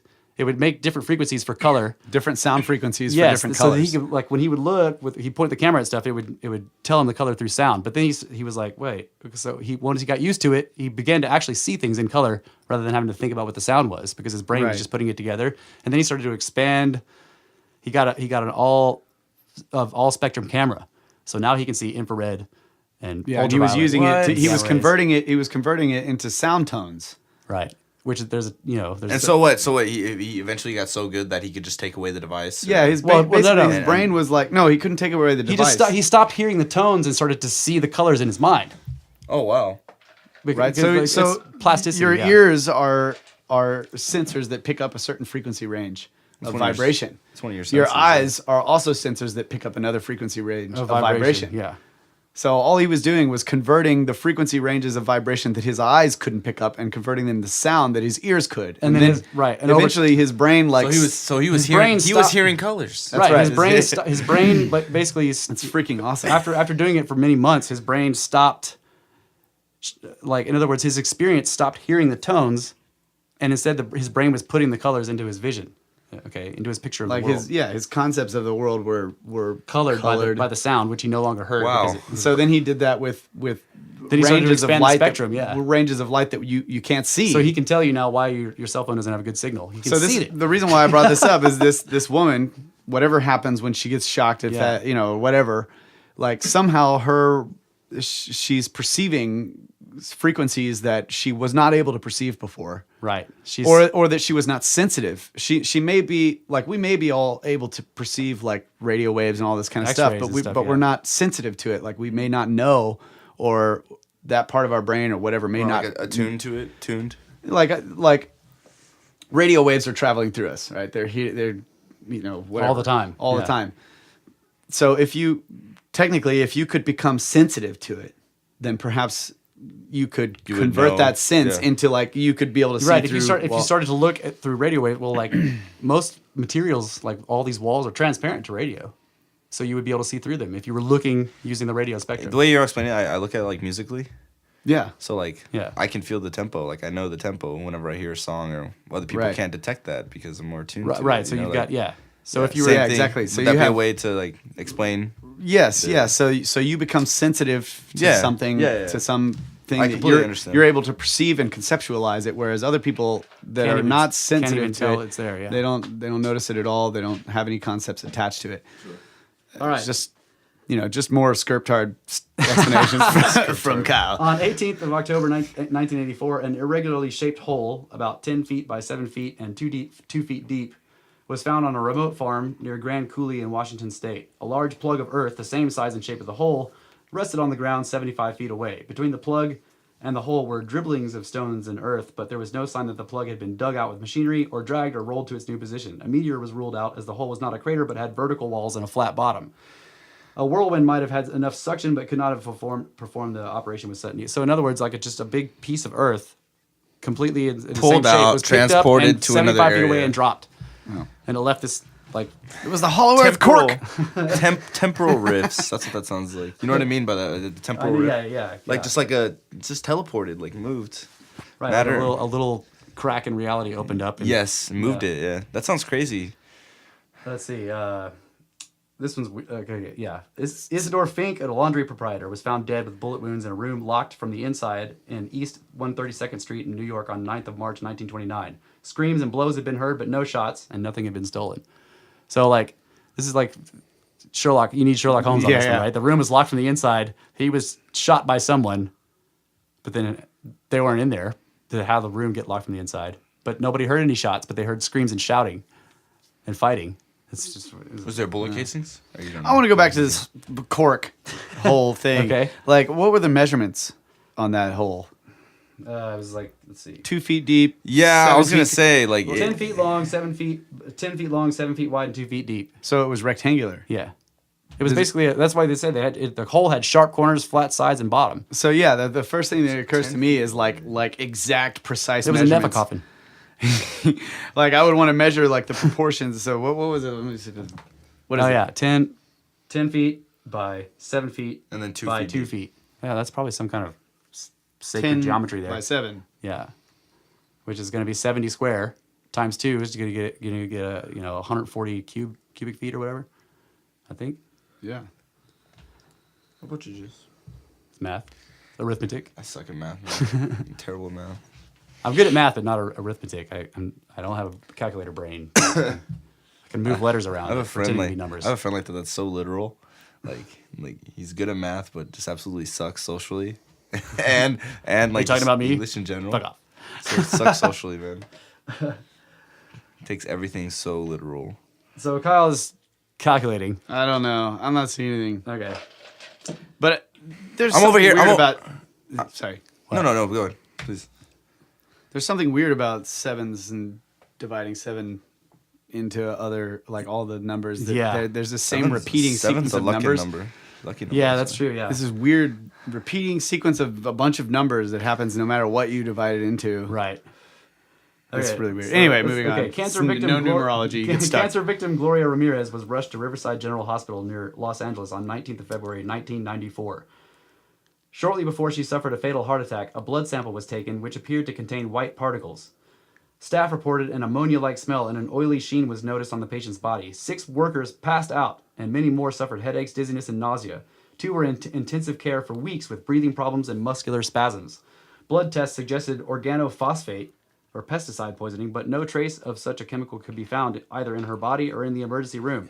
At first, the health authorities diagnosed mass sociogenic illness, which is basically like mass hysteria. Like all the doctors flipped out for some reason and started fainting in the but then the lab report suggested that Ramirez had used a skin cream containing DMSO, which is dimethyl sulfoxide, which by an unprecedented chemical reaction had broken down to form dimethyl sulfate, which is a chemical warfare agent, and it was in her blood, and it was like almost killing the nurses and doctors. She rolled in there with white particles. Wait, they did a blood test, so they drew a good amount of blood, and they said it was like, visually, if you looked in the tube, you could see white particles in the blood. White particles floating in the blood, yeah. And Wow. it was like there was a smell, like an ammonia-like smell, and it was making them pass out and stuff. And then like 2 of them were in intensive care with like spasms for weeks. It doesn't go into detail like her background, what she did for a living. You can find the details though. You can. Well, I don't know about that. I don't know about that. How would she get the white? The particles details in are her blood? basically from the hospital where they were like, oh my Okay, god, okay. oh my god. How would she get the white particles? Wow. Let's see. Okay, this is. I wonder if this is connected to the animals falling from the sky. So a farmer, Hino Seppi, was collecting cut timber from the woods of something that I can't pronounce in the Palavania region of western Finland in October of 1969. He split an aspen log, found its middle to be rotten, forming a hollow that contained a dried fish about 40 centimeters long, resembling a perch. But there was no clue as to how the fish got there. In other words, like the wood was solid, but in the middle, in this rotten part, was a fish. Wow. So if tree was eating sushi, Well, this is what I think. So if you think of the like frogs and shit and fish raining out of the sky, sometimes maybe if they're not actually being picked up by water spouts, like the scriptards like to say, but they're actually just some temporal thing like you were talking about, they're just appearing and then falling with some rainstorm. Sometimes they appear inside stuff like a tree. so like the frogs that were inside like these That's little right. pockets in the coal mines, like Exactly. way down. Or just in stone quarries where they break it open and there's a freaking frog in there and it's white and like Well, too shriveled and bad. stuff, and then it like turns green, wakes up and hops off. So what? So you're telling me something with mass is appearing within something else with mass and immediately dying, like colliding with another mass. How do You know what I mean? you know the last You said a fish was inside of a tree. That's right. You know the last ice age, right? Was it ended about 28,000 years ago. No, it ended catastrophically about 10,500 BC. Okay. Most of North America, like from Canada down to the middle of the United States, was covered in like 2 miles of ice Yes. for tens of thousands of years. There are lakes up there with freshwater fish in them. How did the fish get there? I don't know, man. Because the glaciers melted, and presumably so those lakes are in places that were underneath ice. Well, isn't the for majority of tens of thousands of years, but they have freshwater fish in them. but now, the majority of fresh water is in glaciers on the planet, right? right? Isn't the majority of our Are there fish in the glaciers too, waiting for the ice to melt? This is what I'm saying. How did the fish get to the lakes? yeah. The lakes are new. They're nowhere. They're not connected to oceans, or if they are, it's through this long, people go up there to fish for these gigantic. The fishing in Canada is amazing. Where did the fish come from? Yeah. I don't know. They rained out of the fucking sky. Strategically placed fish. Strategically placed. In any cataclysm, like Maybe it's the Anunnaki just like cruising by, and they've got these drones up there in space that are like still trying to seed the planet. They were programmed, you know, hundreds of thousands of years ago. Like there was this dead planet, and they're like, all right, we need to start sending like all of these different species of things down there Time to like create life. yeah, like But that's Prometheus, what- right? Yeah. But the drones are still doing it. right. So What it's I'm like suggesting all is they have left is fish and frogs, bro. Oh, the fish and frogs. What I'm suggesting Double is F. something is raining life on the planet continuously. Oh. Like we know that there's mass extinction events that kills almost everything all the way, but then like life just appears everywhere. It's fucking, where is it coming from? And why do we find things like frogs and fish and worms and snakes and stuff stuck inside of concrete or stone? Yeah, it's And when you break the stone open, they wake up. And like, the frogs will wake up and go off. And this stone is like, geologists will like, this stone's like 300 million years old. Well, that frog's been in there for 300 million years. That's before frogs ever existed. So. Oh, wow, yeah. That's crazy. Yeah. All right. Let's see. one more. Mrs. Dillis Kant, her name is awesome considering the story, failed repeatedly to back her car into a vacant space in a car park in Durham in 1975. It felt as if she was hitting a curb, although nothing was visible. Her daughter and 2 other motorists were also unable to enter the space, which seemed to be protected by an invisible force field. So they couldn't. So they Right, put it was their like an foot empty against space, it. and they're like, Was it damaging the car? I don't know, it doesn't say. I thought this was a car park. this we need more details on these things. This is All right, let's see. Way Edwin more Robinson details on suffered- that. Okay, one more now. All right, I'll just We're read the running up last on one. time. In September 1985, the Chinese press reported a discovery of a strip of land 1 kilometer by 15 meters in the Liaoning province. In winter, the temperature in this area drops to minus 30 degrees Celsius. In winter, when the temperature of the area drops to minus 30 degrees Celsius, the strip remains at 17 degrees Celsius, which is like summer temps. And in the summer, the strip freezes to a depth of 1 meter. Locals use it as a fridge in summer and for growing vegetables in winter. That's freaking It's still awesome. happening now. It's like it's constantly like that. It's a kilometer long and 15 meters wide, and it is the opposite of whatever the climate is. It's freezing cold in the summer. It's an out of place climate. It's climate change, man. We're doing it. That's right. We're doing it. We need to buy a Prius. That's what we need to do. No Dodge Demon. No, none of that. We need to buy a Prius. Sorry. No, it's cool. American muscle destroys the planet. Yeah, the last one I have is about a guy who gets struck by lightning. He had suffered a severe head injury in 1971 on a road accident and lost both sight and hearing. Then years and years later, he gets struck by lightning and they come back. He can see and hear again. It sounds like a. That's Pretty cool, yeah.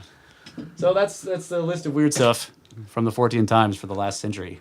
Did I ever tell you I've been struck There was by lightning that story was in there. The guy who got 7 struck 7 times. Wow. I took that one out. That's significantly unlucky. Like, It's 7 not times? unlucky. One time I was It was just something else. checking the mail. Yeah. It's like Right. Thor's. Sometimes I was just It's walking like- the dog. Golly, yeah. Like, it's the clearest summer. No, it's go like read that one. Read Yeah, that yeah. one. I don't have it in the list. Oh, man. clear, I clear summer formatted day, it. no clouds, struck by lightning at 1 o'clock, middle of the day. That's right. Bam. Not cool. 7 times. He ends up. The reason I didn't put it in there is because, well, he kills himself. He can't. He couldn't take it anymore. He actually Oh, shot himself man. because he couldn't take it. Yeah, because it was damaging him every time. Like he was losing body parts. Oh. So yeah, it was not cool. It was not a good. And you made me bring it up anyway. So thanks. You're I took welcome. it out because it was morbid, and we talked about it anyway. You're welcome. Are we overtime again? Yeah. It's not that bad. We're good. We're doing good. Yeah, we're doing good. But we do need to take another break. And when we come back, we're going to fight about Mormons. That's right. We got a big fight coming up. Great. We Coming got a in big hot. fight. It's going to be a snake fight.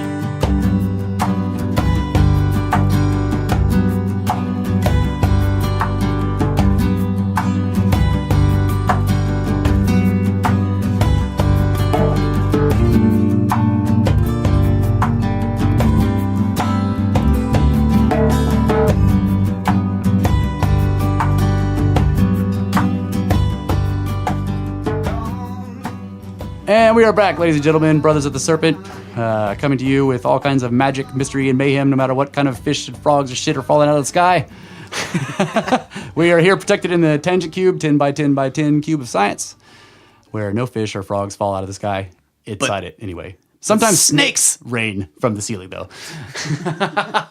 The Snake Sisters. All right, so in episode 6, Kyle and I went on a long spiel about the Mormon story of the books of Nephi, the golden books being found and everything, and Ethan is telling us that that's bullshit.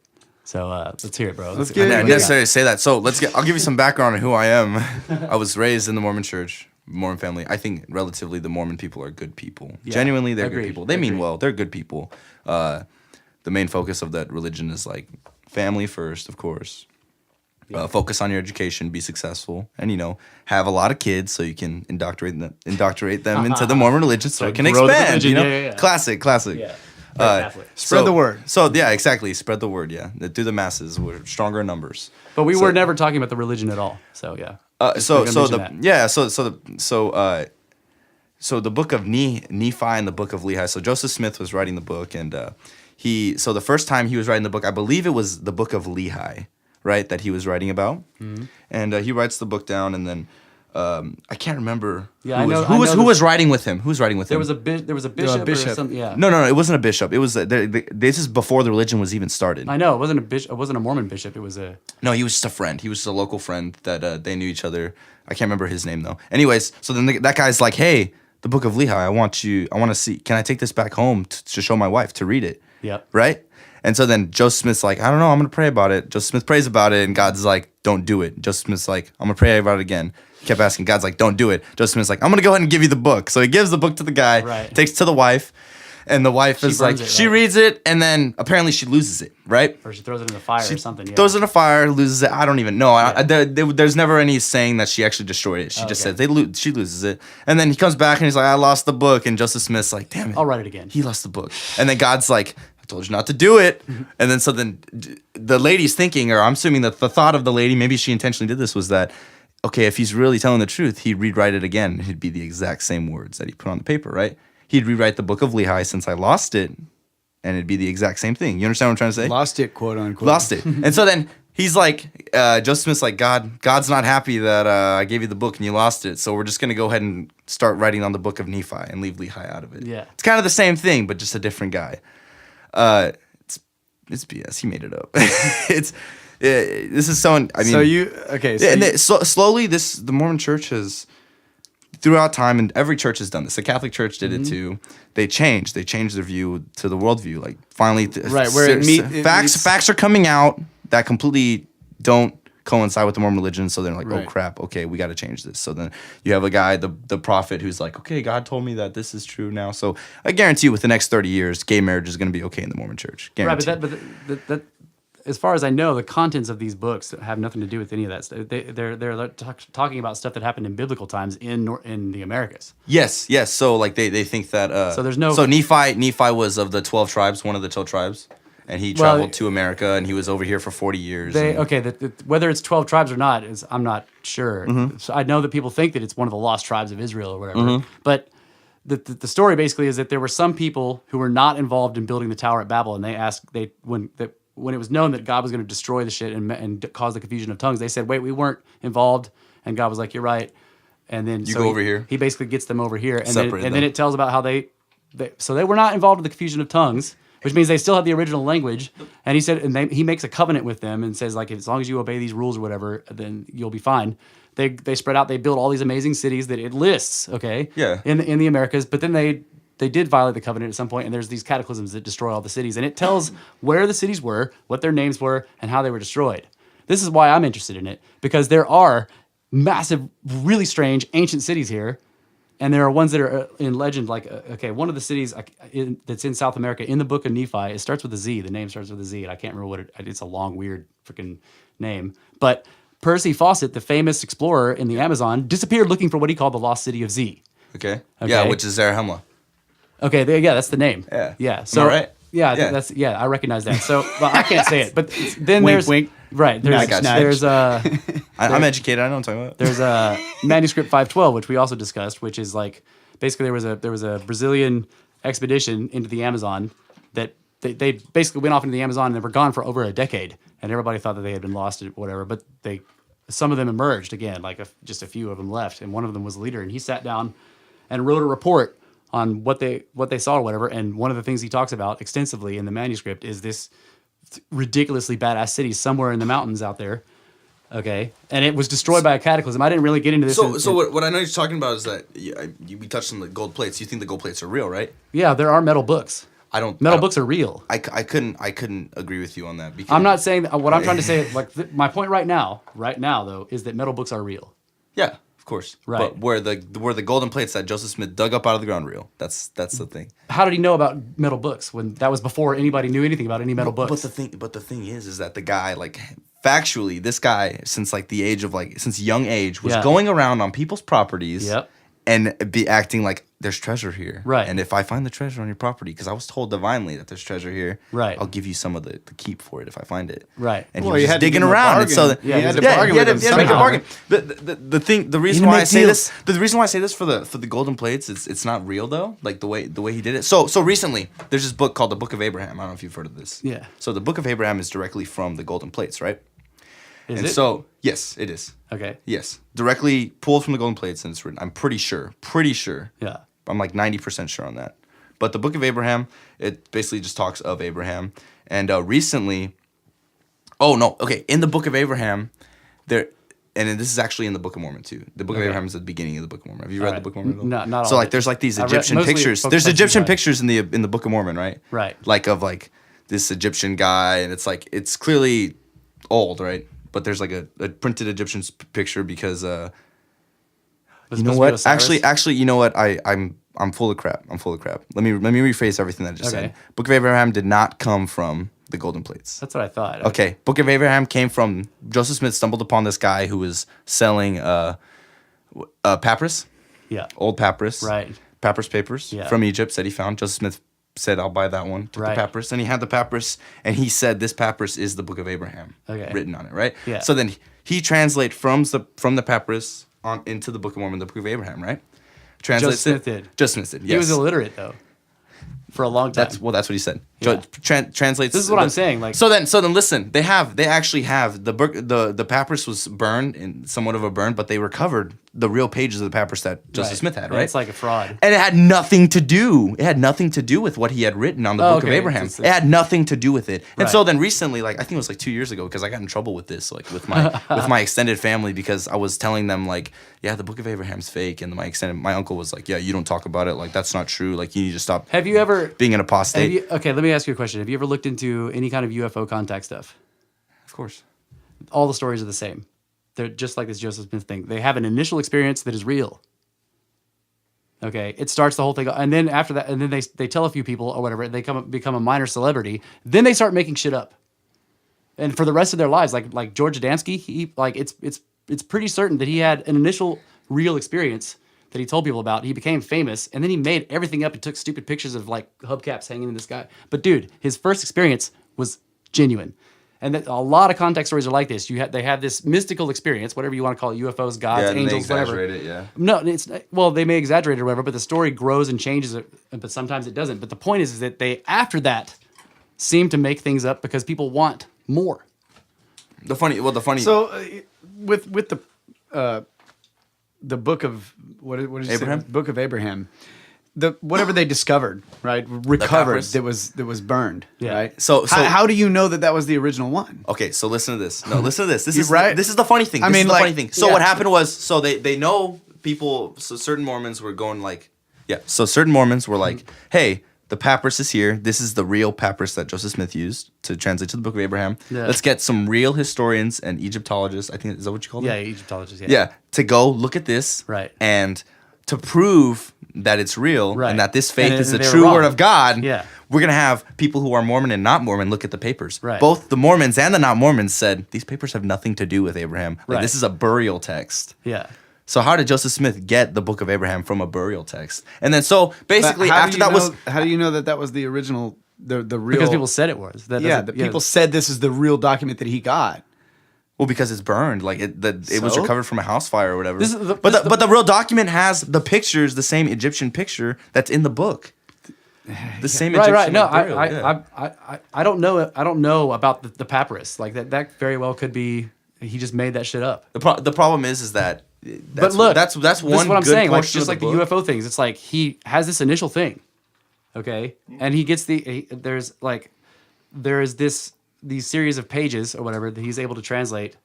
Okay. Somehow miraculously. Yeah, he's supposedly in the case. The Sing Stone. Well, it was a vestment or whatever. It was some kind of thing that he put on, and then he could read it, and he could read it all when he was like illiterate at the time. Okay, so it's like he couldn't just not read the weird characters on this thing. He couldn't read English or anything else. So that's the story though, and the point though is that like later on he's like, yeah, give me that papyrus and I'm going to translate it. Sounds to me exactly like these UFO people that start making shit up later on because they have this. They're now famous for getting some weird ancient text and translating it. My whole. So he's doing it again. Yeah. No, I understand. Except that this time it's fake. But the real thing that stands out to me about the story of Joseph Smith is the metal pages, right? Because at the time that he supposedly discovered these metal pages, there was no knowledge of metal books, ancient metal books, right? But they were discovered later. Right, and it was actually discovered, like it has been, that people made books out of metal in ancient times because they wanted them to last thousands and thousands of years. That's the only way, right? Solomon is famous for having a fucking metal library, okay? And in the Legends of Solomon, which again I have not been able to find where I read this, but I did read it, where he was an old man. He's dispersing his library. He gives most of it to the kingdom and his son who's taking over. Some of it is his personal stuff he takes. But it also says that he gives quite a few of the metal books to emissaries of God, angels, who then take them in large cases to the other side of the world to hide for the future. Okay, and so like, but that corroborates the story. It corroborates the story, and this is like a different legend that it has nothing to do with Joseph Smith, and that at the time that Joseph Smith was doing this stuff had not been found yet. Had not been recovered. It's an old legend. All I'm saying is like there's inconsistencies that completely like denounce like the truth of the faith. That's all I'm trying to say. Oh yeah. I'm not trying to denounce the history of like what it was based on. Yeah. I'm trying to say currently what it is. It's So the reason why let me finish. Sorry. Go ahead. The reason why I talked about the Book of Abraham was that right after the Mormon Church was like, we're gonna get these historians, and once they read these pages, this papyrus that the Book of Abraham is based on, and they realize that it's true, the church is gonna be like, we are 100% the true church. Like this guy read it, and then they were like, oh crap! Even the Mormon historians are saying that it's not true. And so then what happened was like they wrote this whole like dossier, a dossier of the Mormon Church, and they put it on the website, and they said that like basically I kind of remember that the Book of Abraham was not real. It was completely fabricated, but we still take it as a true book and as a word of God because we feel the Spirit, and because we feel the Spirit when we read it. Right. That's what I got from that when I read that was like, okay, so if I read a Dr. Seuss book and I feel the Spirit when I read it, then that must be the true word of God. Right. It's just basically people that are saying like, wait, well, this. I was like, you're trying to justify someone else's lie. Exactly. Because they're like, we don't actually want to change our religion, so it can fit your narrative. We're going to say that the Spirit is true on this one. Yeah. It's a joke. That's why none of our discussion about these books had anything to do with Mormons. Period. Yeah, like Joseph Smith is briefly in them or the doctrine. Like okay, so one of the ways I started looking at quote unquote the Word of God or whatever in whatever form or whatever religion it was just ancient texts. Well, doctrine ancient is the texts. law. The doctrine, ancient texts. The doctrine is law of God, correct? Well, I'm not talking about that. What we're saying is like look at anything biblical, whatever it's in the Mormon book. It doesn't matter what religion you're looking at. Yeah. What those are ancient texts. Okay. And so certain people would read this ancient text and translate it and take it one way and say, okay, this is blah blah blah. They take it one way and they start making rules and deciding that like it means this, and so we must be this way, and then blah blah blah. Another group of people start translating the same text, and they're like, well, we think it means this, and so we're going to form this thing, and then this is the way we're supposed to act, and this is what we're supposed to do, and they're very similar, but they're not the same. Right. So you have like, and then they fight each other for 2,000 years. In the Christian religion, there are all these different sects, whatever. Once the Catholic Church, once the Protestant movement started, now you got 60 sects. SECTS, right? Sex. SECTS, yeah, sex. They're all sexting. Yeah. Right? They're Whoa. No, they're separating. I got you. Okay. So they're looking at the same ancient texts and deciding that they mean different things.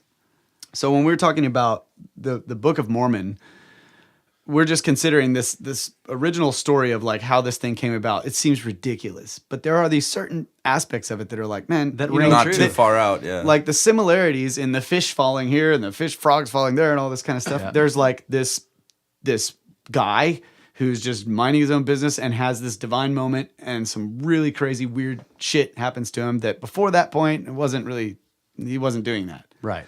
And so like you can see this progression where he starts writing about things that later, in our time now, we see these things throughout the world that are like, okay, that's very similar to this other thing, or that's very similar to this like UFO encounter or Think about the initial encounter that he supposedly had with the angel Moroni or whatever. It appears to him in the middle of the night. Moroni? Yeah, that's what Italian? However you say it. How do you say it? Moroni. Okay. Yeah, he's the guy who's on the top of the temple with the horn, by the way. Okay. The golden guy. Okay, he has a horn. What's up with the horn? It's a trumpet. It's a trumpet like the right. Is it made out of like a ram's horn or something? Is it? No, it's like an actual trumpet. Okay. It's supposed to be like the seven. Is it seven? One of the trumpets. One of the trumpets of the end of the end of times. Well, the point is that he describes like another thing, funny thing, the lore. I call it the lore. Yeah. The lore of this is that every single temple on the planet, every single Mormon temple on the planet, at the top of the temple, there's the angel Moroni with the horn, right? Yeah. And all of them point. So at the top of every temple, there's the angel Moroni with the trumpet, and all of them point to where God will come in the second coming. Every single temple points. Where are they pointing? Missouri, Why are they pointing where there? apparently the Garden of Eden is, where the Garden of Eden was In the state of Missouri? in the state of Missouri, and that's where Joseph Smith got kicked out originally. Oh, yeah, I remember that story Did too. you know that? That's where No. That's where they all pinpoint to Missouri. I'm pretty sure that's where they all pinpoint. Yeah. Right. It's like It's hilarious. It's like always bowing towards Mecca. It's a kind of that sort of similarity thing. Yeah, Like, yeah. this is the holy place. You all point to that. But remember the original appearance of that angel apparition and how he described it. Pillar of fire. Well, there was like a kind of a beam of light, and he was floating in the light. And it appears, it says a bunch of stuff, and then it goes away. Then it comes back, says all that stuff again, goes away. Comes back, says, and does it all night. Yeah, Like yeah. it's a repeating message on record. Oh, when he's in the bed. Yeah, when he's Yes. sleeping in his room. Yeah, and the angel Moroni is visiting in his room. Yeah, multiple times. And it sounds like a holographic recording that just repeats itself all night long. But he doesn't know anything about any of that shit, though. Yeah, he can't comprehend that yet, or doesn't understand. But the so why is he technological describing advancement. something that sounds exactly like an actual recording that was done before that's just repeating? I don't know, man. This is what I'm saying. The funny thing, but like, you know, like when he goes, It sounds like when technology. he goes in the forest, and then he says that God and Christ appear to him, Yeah. and God says, "This is my beloved son, hear him. This is Jesus Christ," and Yeah. says, stands next to me, and he says, like in that when he's viewing that, it's a pillar of fire. It was as bright and Right. as holy and as So that doesn't match anything that I know of. But the thing in the beam of light does match the appearance of the Lady of Guadalupe and the visions at Fatima. It's the same deal. You got a beam of light, and this being appears in it. The gist of what I'm trying to get at for this Mormon thing is, and this is what my father said too. My father, these are his words. If you want to make good money, start a religion. Yes, that's what Scientology is all about. Right, but still, if you start a religion, what are you going to base it on? Well, I mean, Christianity was already a pre-existing religion. Ancient so, texts. Ancient texts. Oh, yeah. Because that's how you make people fall. Yeah. Well, the Mormon thing, but a highlight of This the is Mormon, what we're talking about. Yeah, and the highlight of the Mormon religion is that they believe in the Bible, So but to an inevitably- extent because it's been manipulated, and that the Book of Mormon is the one and true holy. Right, like, inevitably, right. inevitably, power corrupts. Right. and if it's a lot of power, almost immediately it corrupts everything. Like Brigham Young was a wild man. But the Right. thing is, So before there's power, there's a story, yeah. and this story has like some pretty amazing things in it that if you take for granted, like just say, okay, this really happened. You know, how could that actually happen, or what could it possibly be, rather than looking at it in terms of what later on people with power decided that it meant. Yeah. We're just talking about the story. The story's a joke. No, it's not. I'm joking. The story, The story is like something that the story is like a story that has been told that had true elements in it that it's later has had things added. Yeah, well, 'cause by the original Manipulated people. Well, for purposes of power. and But the money. thing is that you can see the kernels of the truth in that story. Well, so what? So do you think that Joseph Smith was telling the truth from the start? At one point, he was telling the truth about some things. Yeah. What I'm trying to say is that like something did happen. He didn't just make everything up. Because there's too many things in there that he could not have known about that do correlate to real things that we know about now. We don't know. Yeah, we if don't he was know. making it up, but we're just like taking the Sumerian tales, right? That there's all this myths that the Sumerians just made all Yeah, of they this stuff made it up all about up the and Anunnaki, wrote- and everybody considers it like all of this stuff is just myth. When we look at it, we're like, well, what if it's not myth? Yeah. What does that mean? What does that mean? What And does how do? could that be? How could that actually The have context they're occurred? putting it in. Like, Well, what just are they like trying to if it's explain? not myth, if they were trying to describe real things in their writings, if you just look at it that way and see what happens, what does that do to? What does that tell you about how does that change the history of the world? Right. Forget what they tried to say that it other all words, meant later. Right. But what if the original thing was not a myth? Have y'all read the Book of Mormon? I've I've some read of pieces of it. Yeah. It The mirrors- pieces that I'm interested in. Yeah. It mirrors the Bible. Right. The stories mirror the Bible. Some So- of them Most do, of it yeah. does. Yeah. But it's like a good majority mirrors the Bible. So like Right. And the Bible is what? A An collection of ancient ancient text. texts. ancient texts. That's And right. So if he okay, So this is the perfect way to make things up. You base your things off of other things that have already No, been no. made. Yeah, he it made is. his, and he, right. Right. Here's okay. Let me put it this way: 99% of people believe it's bullshit. So that's been done. People have figured out what the world's like if it's bullshit. We're trying to say like, what if it's not bullshit? What does the world look like then? Oh, so for the Mormon religion? No. Oh, just in general, the text. Oh, well, that's Yeah, but like that'd be amazing. We're man. trying. What I'm trying to say is like, if you look at the story and just say like, let forget whatever you think you know about the religion and say like, here's this story that this guy tells back in this time period where he doesn't know a bunch of stuff that we do know now, and you see things that match stuff where we're like, okay, that looks real. That's happened before. There are all these other stories of totally unrelated people telling the same thing. No, I get what you're trying to say. That he could not possibly have known there's, about. There's gaping holes. That's Exactly. why it's That's false, right. though. Like, But the point is that the basic narrative there's a does hint not of fall truth. apart. Yeah. The idea that there was some kind of encounter that he had that led him to find some ancient texts. Okay. Whether they're metal books or not, I think that's a big correlation. But the point is that he found ancient texts that he then translates, and they are purporting to tell, at least the ones that I'm talking about. I don't know if there's more. You know, you're talking about the Book of Abraham and shit. I'm talking about like it seems to tell the history of the American continent, of the American continents in biblical times. So a funny thing is that I think Joseph Smith did say this, is the fact that the Native Americans of the American continent are descendants of Israel. Yes. Okay, you've heard this, right? Yeah. This is what we're talking about. The people that. So they went to America, right? So the problem. Well, they say Israel, but Yeah. What does that mean? we don't know what that means, really. They think it's Israel.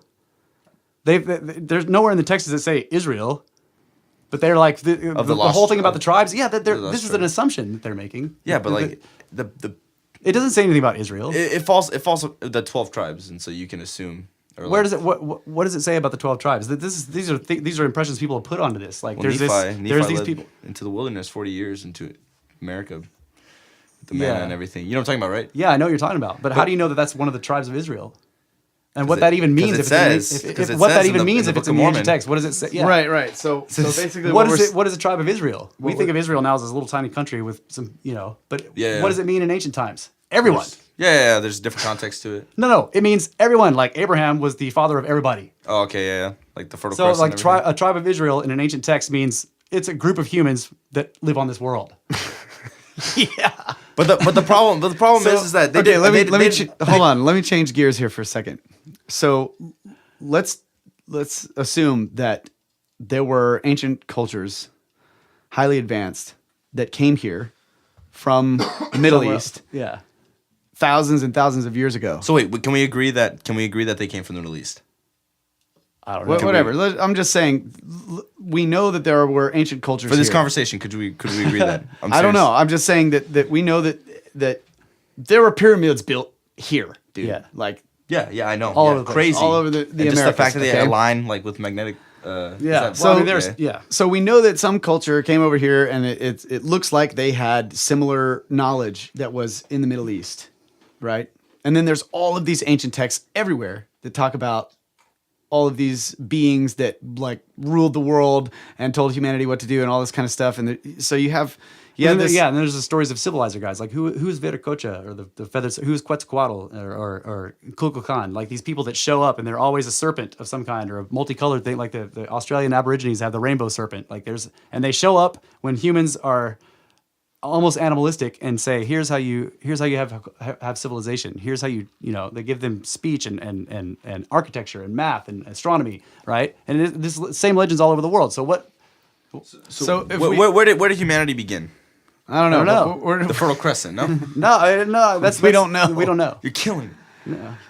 We don't know. That's one thing that people say, or there's the out of Africa theory, but we don't actually know. Yeah. all we're trying to say is that the idea is not so crazy when you consider that it is possible that these ancient civilizations came here and that all of these other myths, quote unquote myths, were actually real stories to the best of whoever the writer was, their knowledge and understanding. Yeah. And that we've been discovering all of these ancient texts all over the place, hidden and preserved in special ways so that they would last for thousands of years.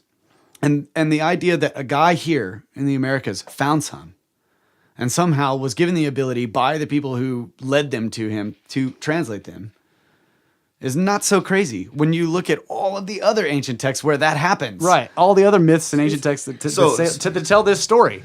Could you agree that Abraham fathered everybody, right? Everyone's related Well, to Abraham. that's in one of the myths. Yeah. Yeah. Would you I don't know what that means for other places though. Like Abraham, remember, is from the Judeo-Christian, from those specific ancient texts. But who was he? Like, you know that Noah's name in like the Gilgamesh stories is Xisithris. Yeah.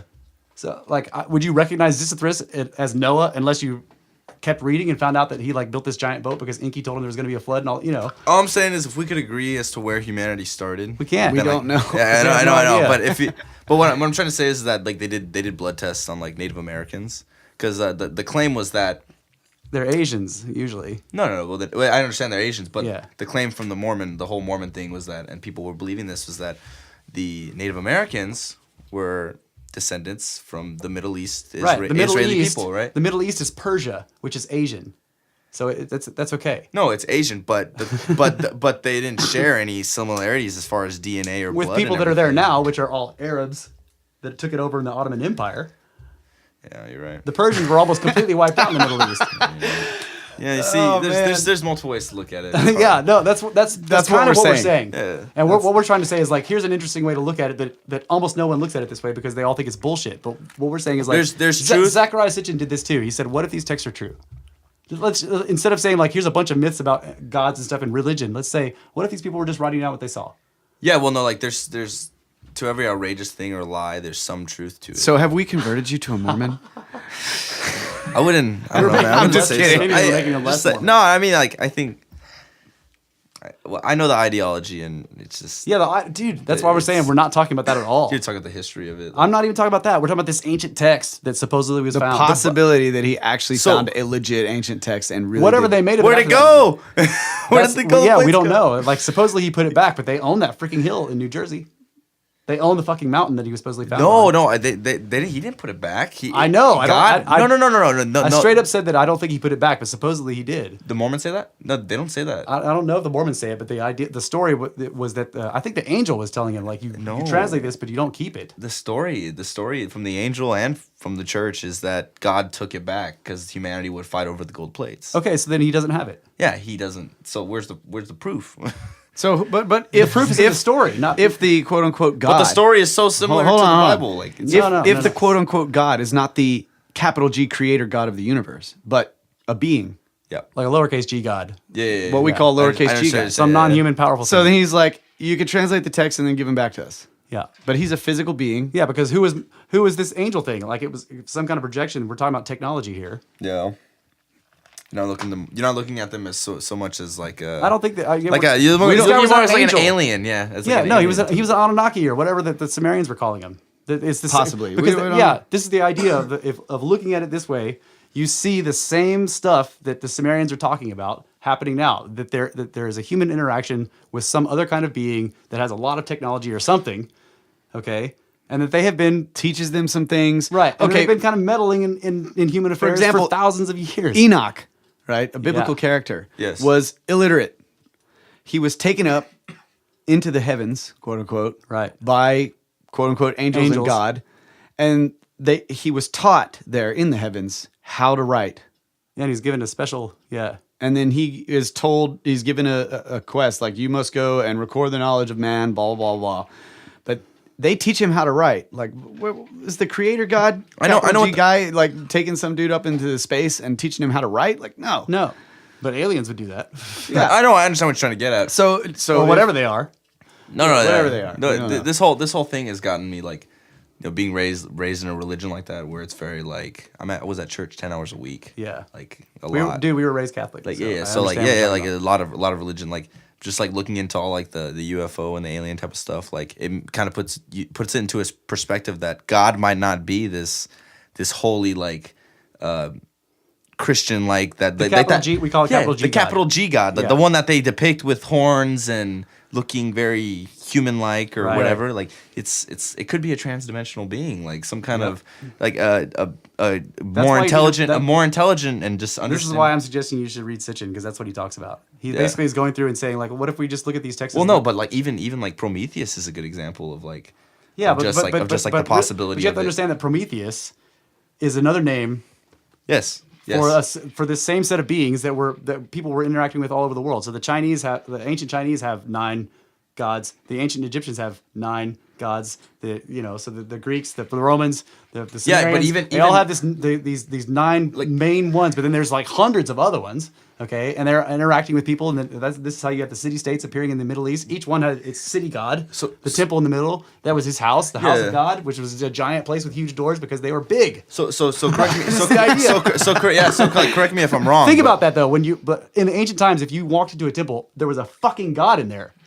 A gigantic being that was lowercase g god, and you would go to give him offerings and shit. You bring food and stuff, and you would hope that he would do it, but you didn't know if he's going to strike you down dead, or if he's going to make you insane, or if he's going to like marry you to every freaking daughter in the kingdom. Like they would do all kinds of crazy shit. You had no idea. Okay, so like you see, if you look at these early cultures as being humans working with these beings.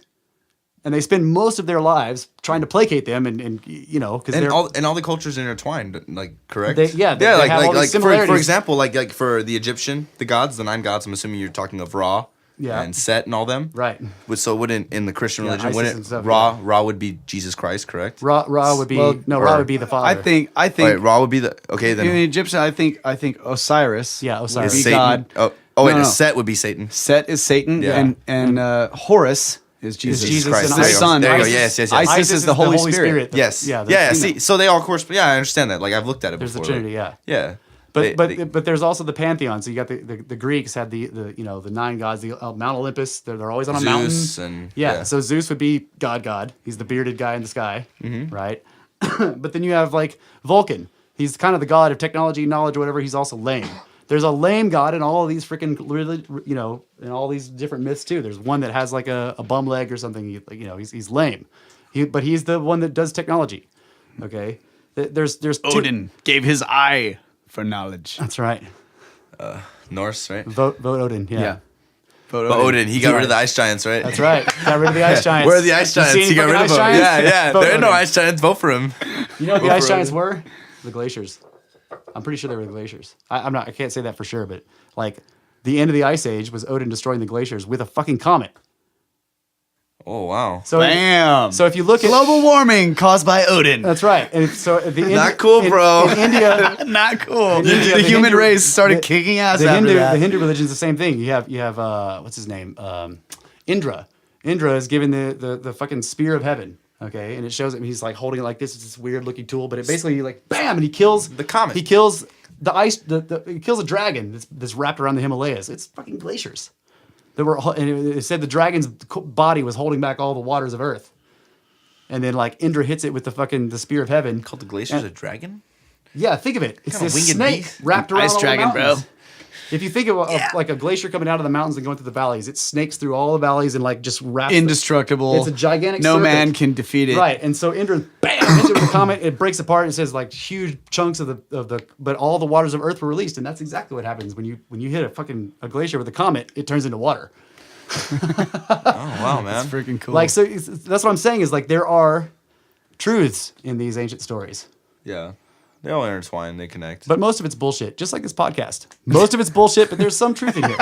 Yeah. Cut the fat off the meat. That's right. And cut the fat off the snakes. Time to cut this podcast short. So, let's see. You guys can email us at brothersoftheserpent@gmail.com. You can go to the blog, which is still extremely rudimentary, but it's at brothersoftheserpent.blogspot.com. You can comment on the shows there.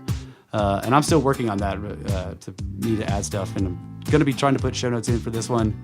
Definitely going to link to the article with all those weird stories that I was reading earlier, and the CIA doc that tells about ancient Mars. Let's see what else. And thanks, Ethan. Thanks to Ethan. Yeah. Hack for hacking our show. First grade. This is really enjoyable. Yeah, we might have you back. It was pretty cool. The good old might. Oh, that's Jack. Yeah, we might have you back. Maybe. You never know. We're pretty sneaky. That's right. We're pretty sneaky. Oh man, inconsistent. Not cool, no, bro. it's very consistently snaky. I'm just. What I got from this whole discussion is that Odin has jeopardized my enjoyment of the V8. Because he destroyed and he global warming. That's right. Change. Global warming is it's Odin's fault that you cannot have a muscle car. Exactly. Sorry. Not cool. Not all right. cool. See you guys next week. Thanks you very a lot much for listening. Thank you. Snake Bros.